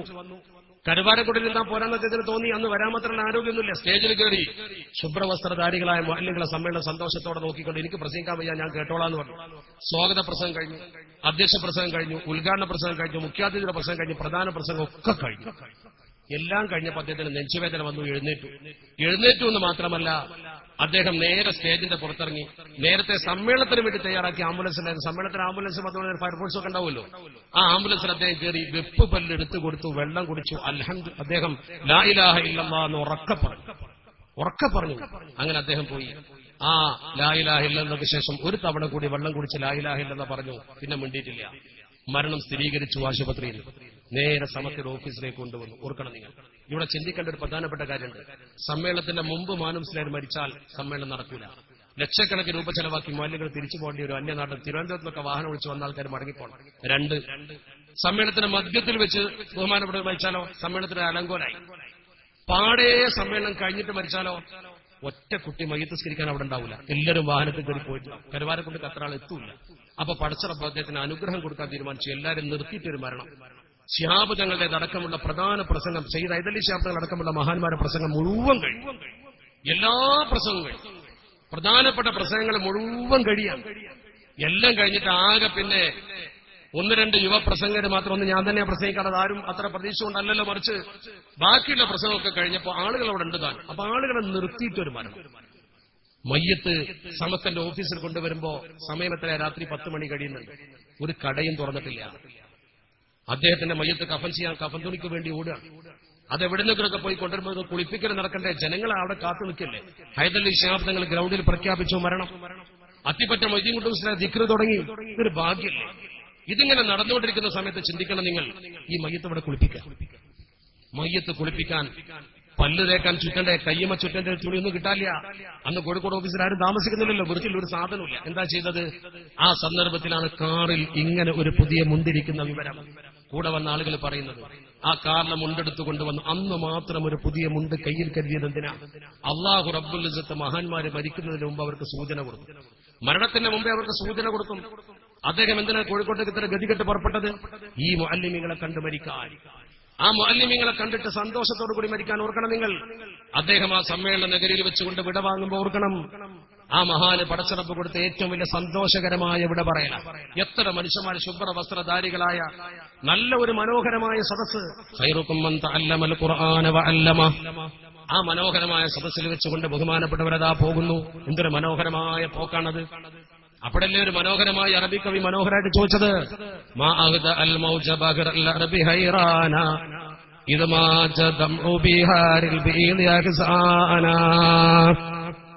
അറബിക്കടലിന്റെ അലമാലകൾ അതിന്റെ ഇളക്കം നിർത്തിയിട്ട് വെളുത്ത കടൽ ബഹറുൽ ബീദ്, മാലിന്യങ്ങളാകുന്ന വെളുത്ത കടൽ, അവിടെ കണ്ണിൽ നിന്നതാ കണ്ണുനീരാകുന്ന ഒരു തിരയടിക്കൽ കേൾക്കുന്നു. മാതാ ജറത്ത് മിൻ ദവാഹിദ് ദഹ്രി മുഹ്ലിമതൻ ഫദ്ദഹ്റു മാലക ഖദ് അബ്കൈത ഇൻസാനാ. കാലമേ, നീ എന്തായി ചെയ്തത്? ജനങ്ങളെ മുഴുവൻ കരയിപ്പിച്ചുകൊണ്ടല്ലോ നീ ഈ പണി ചെയ്തത് എന്ന് കവി ചോദിക്കുക. എത്ര മനോഹരമായിട്ടാണ് ചോദിക്കുന്നത്. ആ കവി അങ്ങനെ ചോദിക്കാൻ അതിന്റെ ഒരു കാരണം ഉണ്ടായിട്ട് തൊട്ട് മുമ്പാണ് സെയ്ദ് ഉമർ അലി ശിഹാബ് തങ്ങൾ മരിച്ചത്. സെയ്ദ് ഉമർ അലി ശിഹാബ് തങ്ങൾ മരിച്ച ഉടനെ മാനസിലായി മരിക്കുന്നത്. സെയ്ദ് ഉമർ അലി ശിഹാബ് തങ്ങൾ ഇവരെ ഏറ്റവും എതിർത്ത മറ്റൊരാളാ. ഉമർ അലി ശിഹാബിന്റെ മരണം നിങ്ങൾക്കറിയില്ലേ? അദ്ദേഹം മരിക്കുന്നതിന്റെ 2 ദിവസം മുമ്പ് തന്റെ വീട്ടിലെ പണിക്കാരനോട് പറഞ്ഞു, നീ പുല്ലൊക്കെ ചെത്തണം എന്ന് പറഞ്ഞു. പണിക്കാരൻ ചോദിച്ചു, പുല്ലി എത്താനായിട്ടില്ലല്ലോ, ഞാൻ ചെത്തൂല, പിന്നെന്താ ഇപ്പൊ പ്രത്യേക പറയാൻ? തങ്ങൾ പറഞ്ഞു, അതുകൊണ്ട് കാര്യമുണ്ട്, വേഗം ചെയ്തോന്ന് പറഞ്ഞു. അവിടെയാണ് ആൾക്കാർ മയ്യത്ത് നിസ്കരിക്കാൻ നിന്നത്. അതിന്റെ പിറ്റേ ദിവസം മയ്യത്ത് നിസ്കരിക്കാൻ ആളുകൾ നിന്നത് നൂർ മഹലിലേക്ക് കിടക്കുന്ന വലതുഭാഗത്തുള്ള തോട്ടത്തിലാണ്. അവിടെ പുല്ല് കെട്ടി കിടക്കുകയായിരുന്നു. നോക്കണം നിങ്ങൾ. അദ്ദേഹത്തിന്റെ മരണത്തിന്റെ തൊട്ട് മുമ്പ് സംഭവിച്ച ഓരോ സംഗതികളും നോക്ക്. പാണക്കാട്ട മദ്രസയിൽ സദർ മുഅല്ലിം ഉണ്ടായിരുന്നു. ആ സദർ മുഅല്ലിം വരിസംഖ്യ പിരിച്ചിട്ട് തങ്ങളെ കയ്യിലാ കൊണ്ടു കൊടുക്കുക. തങ്ങളാണ് മദ്രസന്റെ നാദിം. തങ്ങൾ വരിസംഖ്യ വാങ്ങിയിട്ട് വെച്ചപ്പോൾ ഇയാൾ പോകുമ്പോൾ പറഞ്ഞു, തങ്ങളെ ചേളാരിൽ ഒരു പേപ്പർ വന്നിട്ടുണ്ട്, പൊതുപരീക്ഷന്റെ പേപ്പറാ, നിങ്ങളെ ഒപ്പിടേണ്ടത്, ഞാൻ കൊണ്ടുവരേണ്ടത് എന്ന് പറഞ്ഞു. വെറുതെ പറഞ്ഞതാ, സമയമുണ്ട്. തങ്ങൾ പറഞ്ഞു, ഞാൻ ഒപ്പിടേണ്ടതാണ്, ഇപ്പൊ തന്നെ കൊണ്ടുവരാൻ നല്ലത് പറഞ്ഞു. അപ്പൊ ഇയാൾ പറഞ്ഞു, തങ്ങളിന്ന് വ്യാഴാഴ്ചയല്ലേ, മദ്രസ നിർത്തി ഭക്ഷണം കഴിച്ച് ഞാൻ നാട്ടിൽ പോവാണ്, നാളെ വെള്ളിയാഴ്ചയാണ് അവധിയല്ലേ, ശനിയാഴ്ച ഞാൻ വരും, എന്നിട്ട് കൊണ്ടുവരാൻ പോരെ, ഇഷ്ടംപോലെ സമയമുണ്ട്, ഞാൻ പറഞ്ഞു നേള്ളൂ എന്ന് പറഞ്ഞു. അപ്പോഴും ഇതൊക്കെ കേട്ട തങ്ങൾ പറഞ്ഞു, ഞാൻ ഒപ്പിടുന്നതാണെങ്കിൽ ഇപ്പൊ തന്നെ കൊണ്ടുവരാൻ നല്ലത് പറഞ്ഞു. രണ്ടാമതും പറഞ്ഞപ്പോ ഇയാൾ പോയി മദ്രസ തുറന്ന് സാധനം കൊണ്ടുവന്ന് ഒപ്പിടിച്ച് മദ്രസ കൊണ്ടുവച്ച് പൂട്ടി നാട്ടിൽ പോയി. അന്ന് വ്യാഴാഴ്ച. ആ വ്യാഴാഴ്ച രാത്രി 10 മണിക്ക് ഇയാൾക്ക് ഫോൺ വന്നു, തങ്ങൾ മരിച്ചിരിക്കുന്നു, ശനിയാഴ്ച വന്നിട്ട് ഒപ്പിടാൻ തങ്ങൾ ഉണ്ടാവിടാൻ തങ്ങൾക്കറിയാം. അതുകൊണ്ടാണ് തങ്ങൾ അത്ര വാശിയിൽ അങ്ങനെ പറയാൻ കാരണം. അയാൾ ചിന്തിച്ചു പോകുമ്പോ എന്തിനപ്പോ തങ്ങൾ എന്നെ കൊണ്ട് ഇപ്പൊ തന്നെ കൊണ്ടിരിച്ചത്? മരണത്തിന്റെ വാർത്ത കേട്ടപ്പോൾ അയാൾക്ക് ബോധ്യായി. അള്ളാഹുവിന്റെ പരിശുദ്ധ ഖുർആനിലുണ്ടല്ലോ, അല്ലദീന തതവഫാഹുമുൽ മലായികത്തു ത്വയ്യിബീൻ യഖൂലൂന സലാമുൻ അലൈക്കും ഉദ്ഖുലുൽ ജന്നത ബിമാ കുൻതും തഅമലൂൻ. അല്ലദീന തതവഫാഹുമുൽ മലായികത്തു ത്വയ്യിബീൻ, മലക്കുകൾ നല്ല നിലക്ക് മരണം കൊടുക്കുന്ന ചില മനുഷ്യരുണ്ട്. യഖൂലൂന, മലക്കുകൾ വന്നുകൊണ്ട് പറയും, സലാമുൻ അലൈക്കും, നിങ്ങൾക്ക് അല്ലാഹുവിന്റെ രക്ഷയുണ്ട്, ഉദ്ഖുലുൽ ജന്നത ബിമാ കുൻതും തഅമലൂൻ, നിങ്ങൾ ചെയ്ത സൽപ്രവർത്തനം കൊണ്ട് സ്വർഗ്ഗത്തേക്ക് പോയിക്കോളൂ എന്നാ പറഞ്ഞത്. എന്താ ഉമർ അലി ശിഹാബ് തങ്ങൾ ഈ സമൂഹത്തിന് വേണ്ടി സൽക്കർമ്മം ചെയ്തതിന്റെ ഗുണമല്ല കിട്ടിയത്? ഉമർ അലി ശിഹാബ് തങ്ങൾ ചെയ്ത സൽക്കർമ്മത്തിൽ ഇവരെന്താ ഉമർ അലി ശിഹാബ് തങ്ങളെ കുറിച്ച് പറഞ്ഞ വാശിക്കാരൻ തങ്ങളാ, സമത്തിൽ പ്രശ്നം ഉണ്ടാക്കുന്ന അദ്ദേഹമാണ് എന്ന് പറഞ്ഞ് പാണക്കാട്ടെ തങ്ങളെ കുറിച്ച് എത്ര മോശപ്പെട്ട പ്രസംഗം ഇവരിൽപ്പെട്ട ചില പ്രസംഗങ്ങൾ ചെയ്തു. അതിന്റെ ക്ലിപ്പിംഗ് ഇവരെ ഇന്ന് സൂക്ഷിപ്പില്ലേ? അള്ളാഹു നമ്മളെ കാത്തുരക്ഷിക്കുമാറാവട്ടെ. ഉമർ അലി ശിഹാബ് തങ്ങൾക്ക് ഇവരെ കുറ്റപ്പെടുത്തിയ ചെറുതല്ല, ആ തങ്ങൾക്ക് പടച്ചടപ്പ് നല്ല മരണ കൊടുത്തത്. നല്ല സുന്ദരമായ മരണം. വീട്ടിൽ നിന്ന് അദ്ദേഹം മരിക്കാൻ നിൽക്കുന്ന ആ ദിവസം അദ്ദേഹം മഗ്‌രിബിന്റെ സമയത്ത് വീട്ടിൽ നിന്ന് ഇറങ്ങുമ്പോൾ ദ്വാരന്നിട്ട് ഇറങ്ങിയത് ചരിത്രം.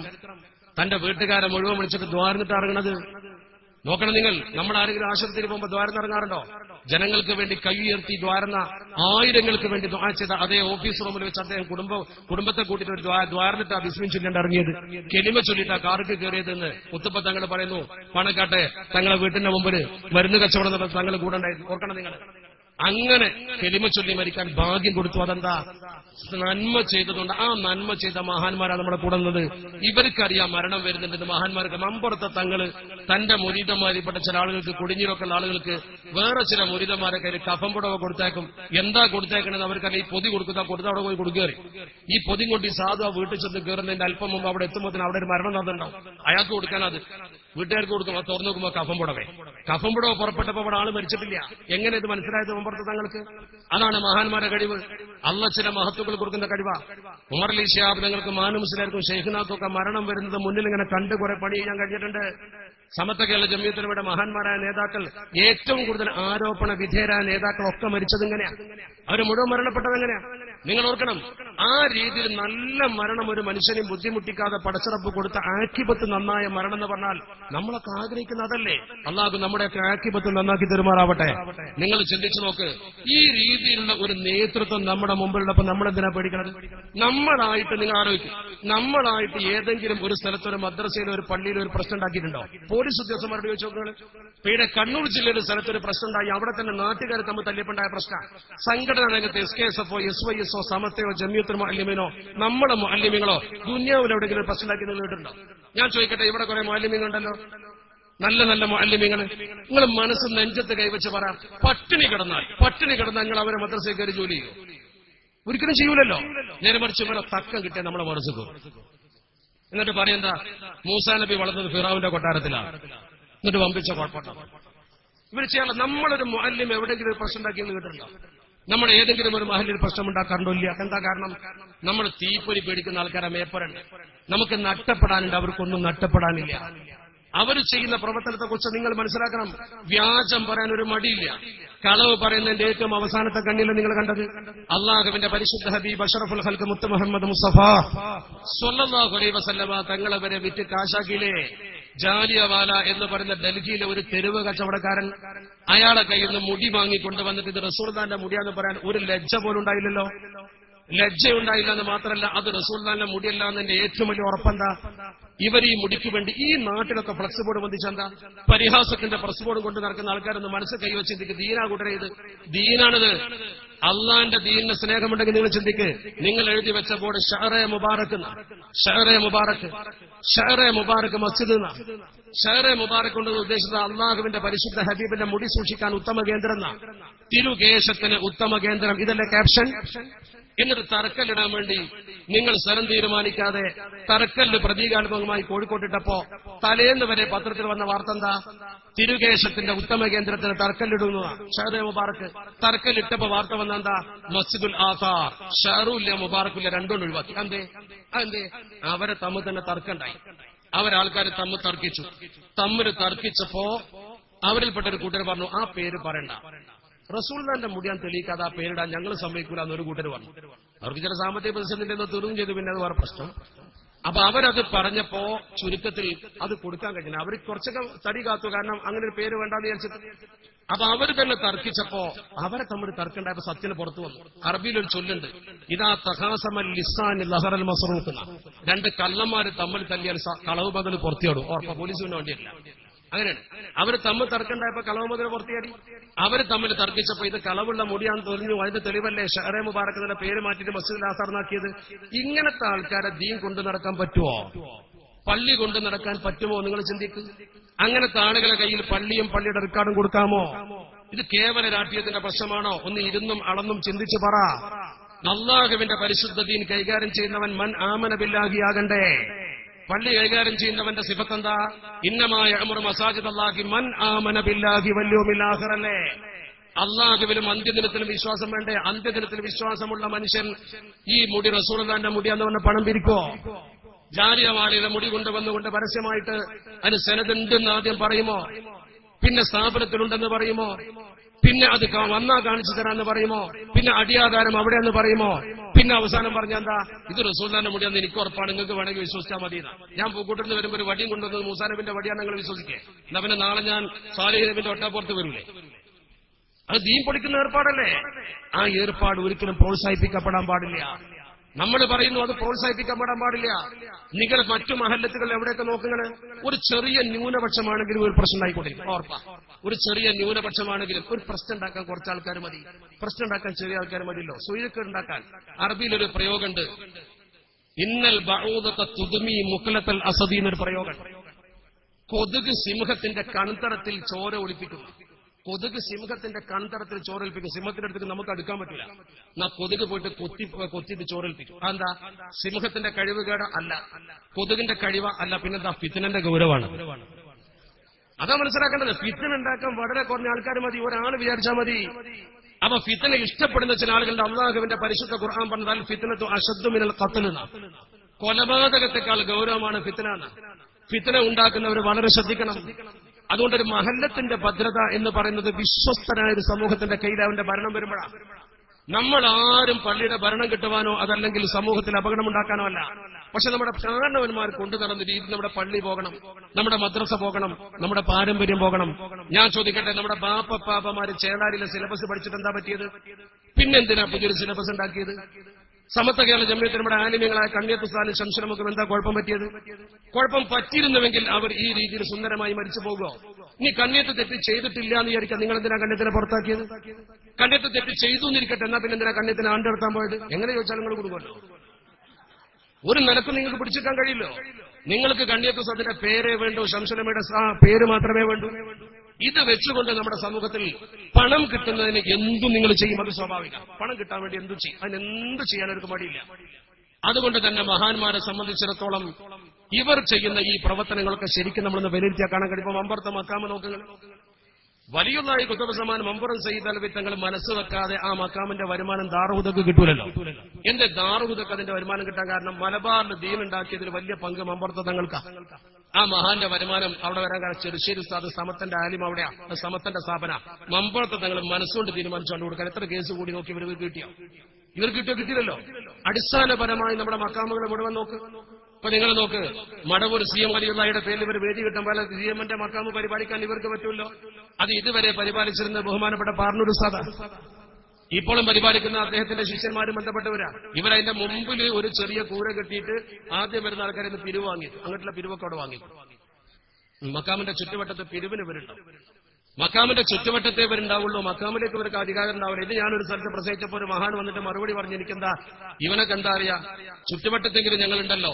അള്ളാഹുവിന്റെ പരിശുദ്ധ ഖുർആനിൽ ബൈത്തുൽ മുഖദ്ദസിനെ കുറിച്ച് പറഞ്ഞത് ബാറക്കന ഹൗലഹു, ചുറ്റുവട്ടത്താണ് ബർക്കത്ത് എന്നാ പറഞ്ഞത്. അങ്ങനെ മറുപടി ഉണ്ട്. ബാറക്കന ഹൗലഹു, ചുറ്റുവട്ടത്താണ് പറയുന്നത്, പിരിവിന്റെ ബർക്കത്തല്ല കൂട്ടരെ. അത് പിരിവിന്റെ ബർക്കത്ത. ഈ രീതിയിൽ നമ്മുടെ സമൂഹത്തിൽ എന്തിനും ആയത്തും ഹദീസും തെളിവുദ്ധരിച്ചുകൊണ്ട് സമൂഹത്തിൽ വഞ്ചനാത്മകമായ സമീപനം സ്വീകരിക്കുന്ന ദീൻ പ്രചരിപ്പിക്കുന്നതിന് യോഗ്യമോ അയോഗ്യമോ നിങ്ങൾ മനസ്സിലാക്കുക. നമ്മൾ പറയുന്നത് ദീനും ദീനിന്റെ കാര്യങ്ങളും കയ്യിൽ കൊടുക്കാൻ പറ്റാത്ത വിധം ഇവരുടെ നേതൃത്വം ശരിക്കും അപചയത്തിലാണ്. സത്യത്തിൽ വിശ്വസ്തരായ സമൂഹമല്ലവർ. വിശ്വാസത്തിൽ കോട്ടം സംഭവിച്ചിരിക്കുന്നു.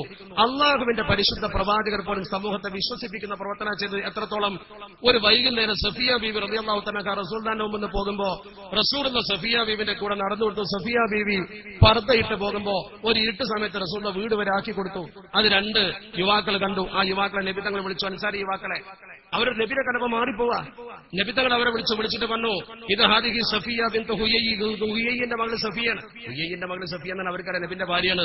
അപ്പൊ ഇത് അന്യ പെണ്ണല്ല, ഞാനൊരു അന്യ പെണ്ണിന്റെ കൂടെ പോയതല്ല എന്ന് നബി തങ്ങൾ അവരെ ബോധ്യപ്പെടുത്തി. ഇവിടെ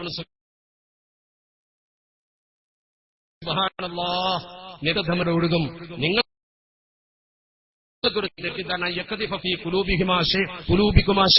നിങ്ങളെ കൽബിൽ പഠിച്ചോ വല്ല വിട്ടാലോ, അതുകൊണ്ടാണ് ഞാൻ അങ്ങനെ പറയാൻ കാരണം എന്ന് പറഞ്ഞു. അത്ര തെറ്റിദ്ധാരണല്ലാതെ ജീവിച്ച മഹാനാണ് അഷ്റഫുൽ ഖൽഖ് മുത്ത് മുഹമ്മദ് മുസ്തഫ സ്വല്ലല്ലാഹു അലൈഹി വസല്ലം. ഒരു തെറ്റിദ്ധാരണക്കും ഒരു മതപ്രബോധകൻ ഇടവരുത്താൻ പാടില്ല. ആ തെറ്റിദ്ധാരണകൾക്ക് മാത്രം വകവരുത്തിയവരുടെ പ്രവർത്തനങ്ങളെ ഇപ്പൊ തന്നെ ഇവിടെയുള്ള കേസിൽ ഒരു പള്ളിയും അതിന്റെ സംവിധാനങ്ങളൊക്കെ കൊണ്ടു നടക്കുന്ന ആളുകൾ ഈ ജാതി വ്യാജം എഴുതി പരാതി കൊടുക്കാൻ പാടുണ്ടോ? അത് പ്രാദേശിക ആയതുകൊണ്ടല്ല തീർച്ചയായും നിങ്ങൾക്കറിയാലോ. അത്തരം ഒരാളുകളുടെ കയ്യിൽ നമ്മൾ ദീനിന്റെ കാര്യം കൊടുക്കാൻ പാടില്ല. അവരും ചിന്തിക്കണ്ടേ, നമ്മൾ ദീനാണല്ലോ കൈകാര്യം ചെയ്യുന്നത്, അള്ളാന്റെ പള്ളിയാണല്ലോ. അള്ളാന്റെ പള്ളി കൈകാര്യം ചെയ്യാൻ ഈ വ്യാജം പറയേണ്ട കാര്യം എന്താ? അതിനുവേണ്ടി ഈ വ്യാജം പറയേണ്ട കാര്യം ഒരു പക്ഷെ നാളെ വരുന്ന ആൾക്കാർ ഓതി കൊടുക്കും, അല്ല ഹർബു ഹിദത്തുൻ, യുദ്ധം ചതിയാന്ന് പറയും. അത് പറയും ഇതൊരു യുദ്ധമല്ല, ഇത് സത്യത്തിൽ സത്യസന്ധമായി നിൽക്കുന്ന ഒരു സമൂഹത്തോടുള്ള വൃത്തികെട്ട സമീപനമായിട്ടേ കാണാൻ പറ്റൂ. അത് നമ്മളൊരിക്കലും ഭയപ്പെടേണ്ട. സത്യത്തിന് വിജയിക്കാൻ തീർച്ചയായും പടച്ചറബ് അവസരം തരും. നിങ്ങൾ കണ്ടില്ലേ 989 ഇത് ചേരി തിരിഞ്ഞുകൊണ്ട് അസത്യത്തിന്റെ പാർട്ടിയെ പുറത്താക്കിയിട്ട് ഇന്ന് വരെ ഞാൻ പ്രസംഗിക്കുന്ന 2014 ഞാൻ പ്രസംഗിക്കുന്ന ദിവസം 2014 ജൂൺ മാസം വരെ ചിന്തിച്ചു നോക്ക്, അറിയപ്പെടുന്ന പ്രമുഖനായ ഒരു പണ്ഡിതനും മറുഭാഗത്തേക്ക് പോയ ചരിത്രമില്ല. നേരെ മറിച്ച് ഇങ്ങോട്ട് എത്ര ആള് വന്നു, എത്ര പ്രമുഖരും ഇങ്ങോട്ട്, എന്ത് ഒരാളും അങ്ങോട്ട് പോകാത്തെന്താ? ഇവരെ കുറിച്ച് പഠിച്ച് മനസ്സിലാക്കിയ ആൾക്കാർ എന്തുകൊണ്ട് അങ്ങോട്ട് പോകുന്നില്ല? ആളുകൾ മുഴുവൻ ഇങ്ങോട്ട്, എത്ര സക്കാഫിമാർ ഇങ്ങോട്ട് പോന്നു, എത്ര വലിയ വലിയ പണ്ഡിതന്മാർ ഇങ്ങോട്ട് പോകുന്നു. എന്താ അതിന്റെ കാരണം? ഇപ്പൊ ഇവിടെ തന്നെ വേദിയിൽ ഇങ്ങോട്ട് പോകുന്ന ആൾക്കാരുണ്ടെന്നല്ലേ പറഞ്ഞത്. എന്താ അതിന്റെ കാരണം? കാരണം മറ്റൊന്നുമല്ല, സത്യം പടച്ചടപ്പ് ഒരു മനുഷ്യന്റെ കൽബിൽ കൊടുത്താൽ അവർ ഈ പക്ഷത്തേക്ക് വരും. അതുകൊണ്ട് നിഷ്പക്ഷമായി ചിന്തിക്കുന്ന ആളുകൾ ഒന്ന് ഇരുന്ന് ചിന്തിക്കാൻ നമുക്കിവിടെ വല്ല ഭിന്നിപ്പിന്റെ ആവശ്യമുണ്ടോ? നമ്മുടെ കാരണവന്മാരും അതിന്റെ മുമ്പുള്ളവരും പോയതുപോലെ പോയാ പോരെ. നിങ്ങളെ ഈ മദ്രസയിൽ ഇവരൊരു സിലബസ് പഠിപ്പിക്കും മുമ്പ് വേറെ സിലബസ് എന്താണ്ടായിരുന്നു, പഴയ സിലബസ്. ആ പഴം എവിടെയാ നോക്കിയാ പോരെ. വസാബിഖൂനൽ അവ്വലൂന മിനൽ മുഹാജിരീന വൽ അൻസാർ വല്ലദീന തബഊഹും ബിഇഹ്സാൻ. പൂർവികരോട് പിൻപറ്റാനല്ലേ ഖുർആൻ നമ്മളോട് പറഞ്ഞത്. പൂർവികർക്ക് തെറ്റുപറ്റിയില്ല എന്നതിന്റെ ഉറപ്പല്ല ഞാൻ നേരത്തെ പറഞ്ഞ ഈ മരണങ്ങളൊക്കെ. ഇപ്പൊ പാർലൂർ ഉസ്താദ് അവസാനം മരിച്ചു പോയാൽ പാർലൂർ ഉസ്താദ്, അള്ളാഹു ബഹുമാനപ്പെട്ടവർക്കും ഔഫറത്തും അർഹമത്തും നൽകുമാറാവട്ടെ. ആ മഹാന്റെ ഒക്കെ ജീവിതത്തിന്റെ സൂക്ഷ്മത നോക്കണങ്ങൾ ഞാനൊക്കെ അത്ഭുതപ്പെട്ടു പോയിട്ടുണ്ട്. അദ്ദേഹം ജീവിച്ചിരിക്കുന്ന സമയത്ത് അദ്ദേഹത്തിന്റെ പ്രിയപ്പെട്ട ഒരു ശിഷ്യൻ ഗൾഫിൽ നിന്ന് വന്നിട്ട് അദ്ദേഹത്തിന്റെ വീട്ടിൽ ചെന്നിട്ട് ഉസ്താദ് വീട്ടിൽ ഇരിക്കുമ്പോ പറഞ്ഞു, ഉസ്താദെ കറണ്ട് പോയാൽ ഉപയോഗിക്കാൻ ഒരു ഇൻവെർട്ടർ ഞാൻ വെച്ച് തരട്ടെ എന്ന് ചോദിച്ചു. ഒരു ഇൻവെർട്ടർ. ഉസ്താദ് എന്താ പറഞ്ഞത്? തൊട്ടപ്പുറത്തൊരു പല്ലിന്റെ ചൂണ്ടിക്കാണിച്ചിട്ട് പറഞ്ഞു, മോനെ അതാണ് അള്ളാന്റെ വീട്, അവിടെ ഇൻവെർട്ടർ വെച്ചോ, അവിടെ കത്തിട്ട് മതി. ഇവിടെ എന്താണ് പറഞ്ഞ വാക്ക്? അള്ളാഹുവിന്റെ പരിശുദ്ധ പ്രവാചകർ പറഞ്ഞൊരു വാക്കുണ്ട്. എന്താ? ഹലാലായ ഒരു സംഗതിയല്ലേ ഒരു ശിഷ്യൻ കൊടുക്കുന്ന ഇൻവെർട്ടർ വീട്ടിൽ വെക്കാൻ എന്താ കുഴപ്പം? പക്ഷെ വെച്ചിട്ട് എന്താ കാരണം? ലാ യബ്ലുഗുൽ അബ്ദു അൻ യകൂന മിനൽ മുത്തഖീൻ. ഒരടിമയും മുത്തഖിയാവൂല. ഹത്താ യദഅ മാ ലാ ബഅസ ബിഹി ഹദറൻ മിമ്മാ ബിഹി ബഅസുൻ. തെറ്റ് വരുന്നു പേടിച്ചിട്ട് തെറ്റില്ലാത്തതിനെ ഒഴിവാക്കുക. ഇവിടെ ഒരു ഇൻവെർട്ടർ ശിഷ്യൻ തന്നാൽ ഹലാലായ പൈസ കൊണ്ട് വെക്കുന്നതിന് വീട്ടിൽ കുഴപ്പമില്ല. പക്ഷെ പള്ളി അവിടെ ഉള്ളപ്പോ പള്ളിയിൽ വെക്കാതെ അവിടെ വെച്ചാൽ തെറ്റാവോ എന്നൊരു പേടി. അതാണ് തഖ്വ. അങ്ങനത്തെ ആളുകളാണ് മുത്തഖീങ്ങളെ ഇമാമിങ്ങൾ. അവരാ നമ്മളെ നയിച്ചത്. അവരെ പിന്നിൽ നിൽക്കാൻ പടച്ചറബ് നമുക്ക് തൗഫീക്ക് നൽകുമാറാവട്ടെ. ഞാൻ ദീർഘിപ്പിക്കുന്നില്ല, ഞാൻ അവസാനിപ്പിക്കുക. ഇവിടെ ഇനിയും ആശംസാ പ്രസംഗങ്ങളും അനുബന്ധ പരിപാടികളും ഒക്കെ ഉണ്ടെന്ന് ഞാൻ മനസ്സിലാക്കുന്നു. പ്രാദേശിക പ്രശ്നങ്ങളൊക്കെ നിങ്ങൾ ശരിക്കൊന്ന് വിലയിരുത്തുക. ആരുടെ പക്ഷത്താ സത്യം, ആരുടെ പക്ഷത്താ യാഥാർത്ഥ്യം എന്ന് ബഹുമാനപ്പെട്ട ദർശി ഭരണഘടന വെച്ചിട്ട് ഇവിടെ വിശകലനം ചെയ്തില്ലേ.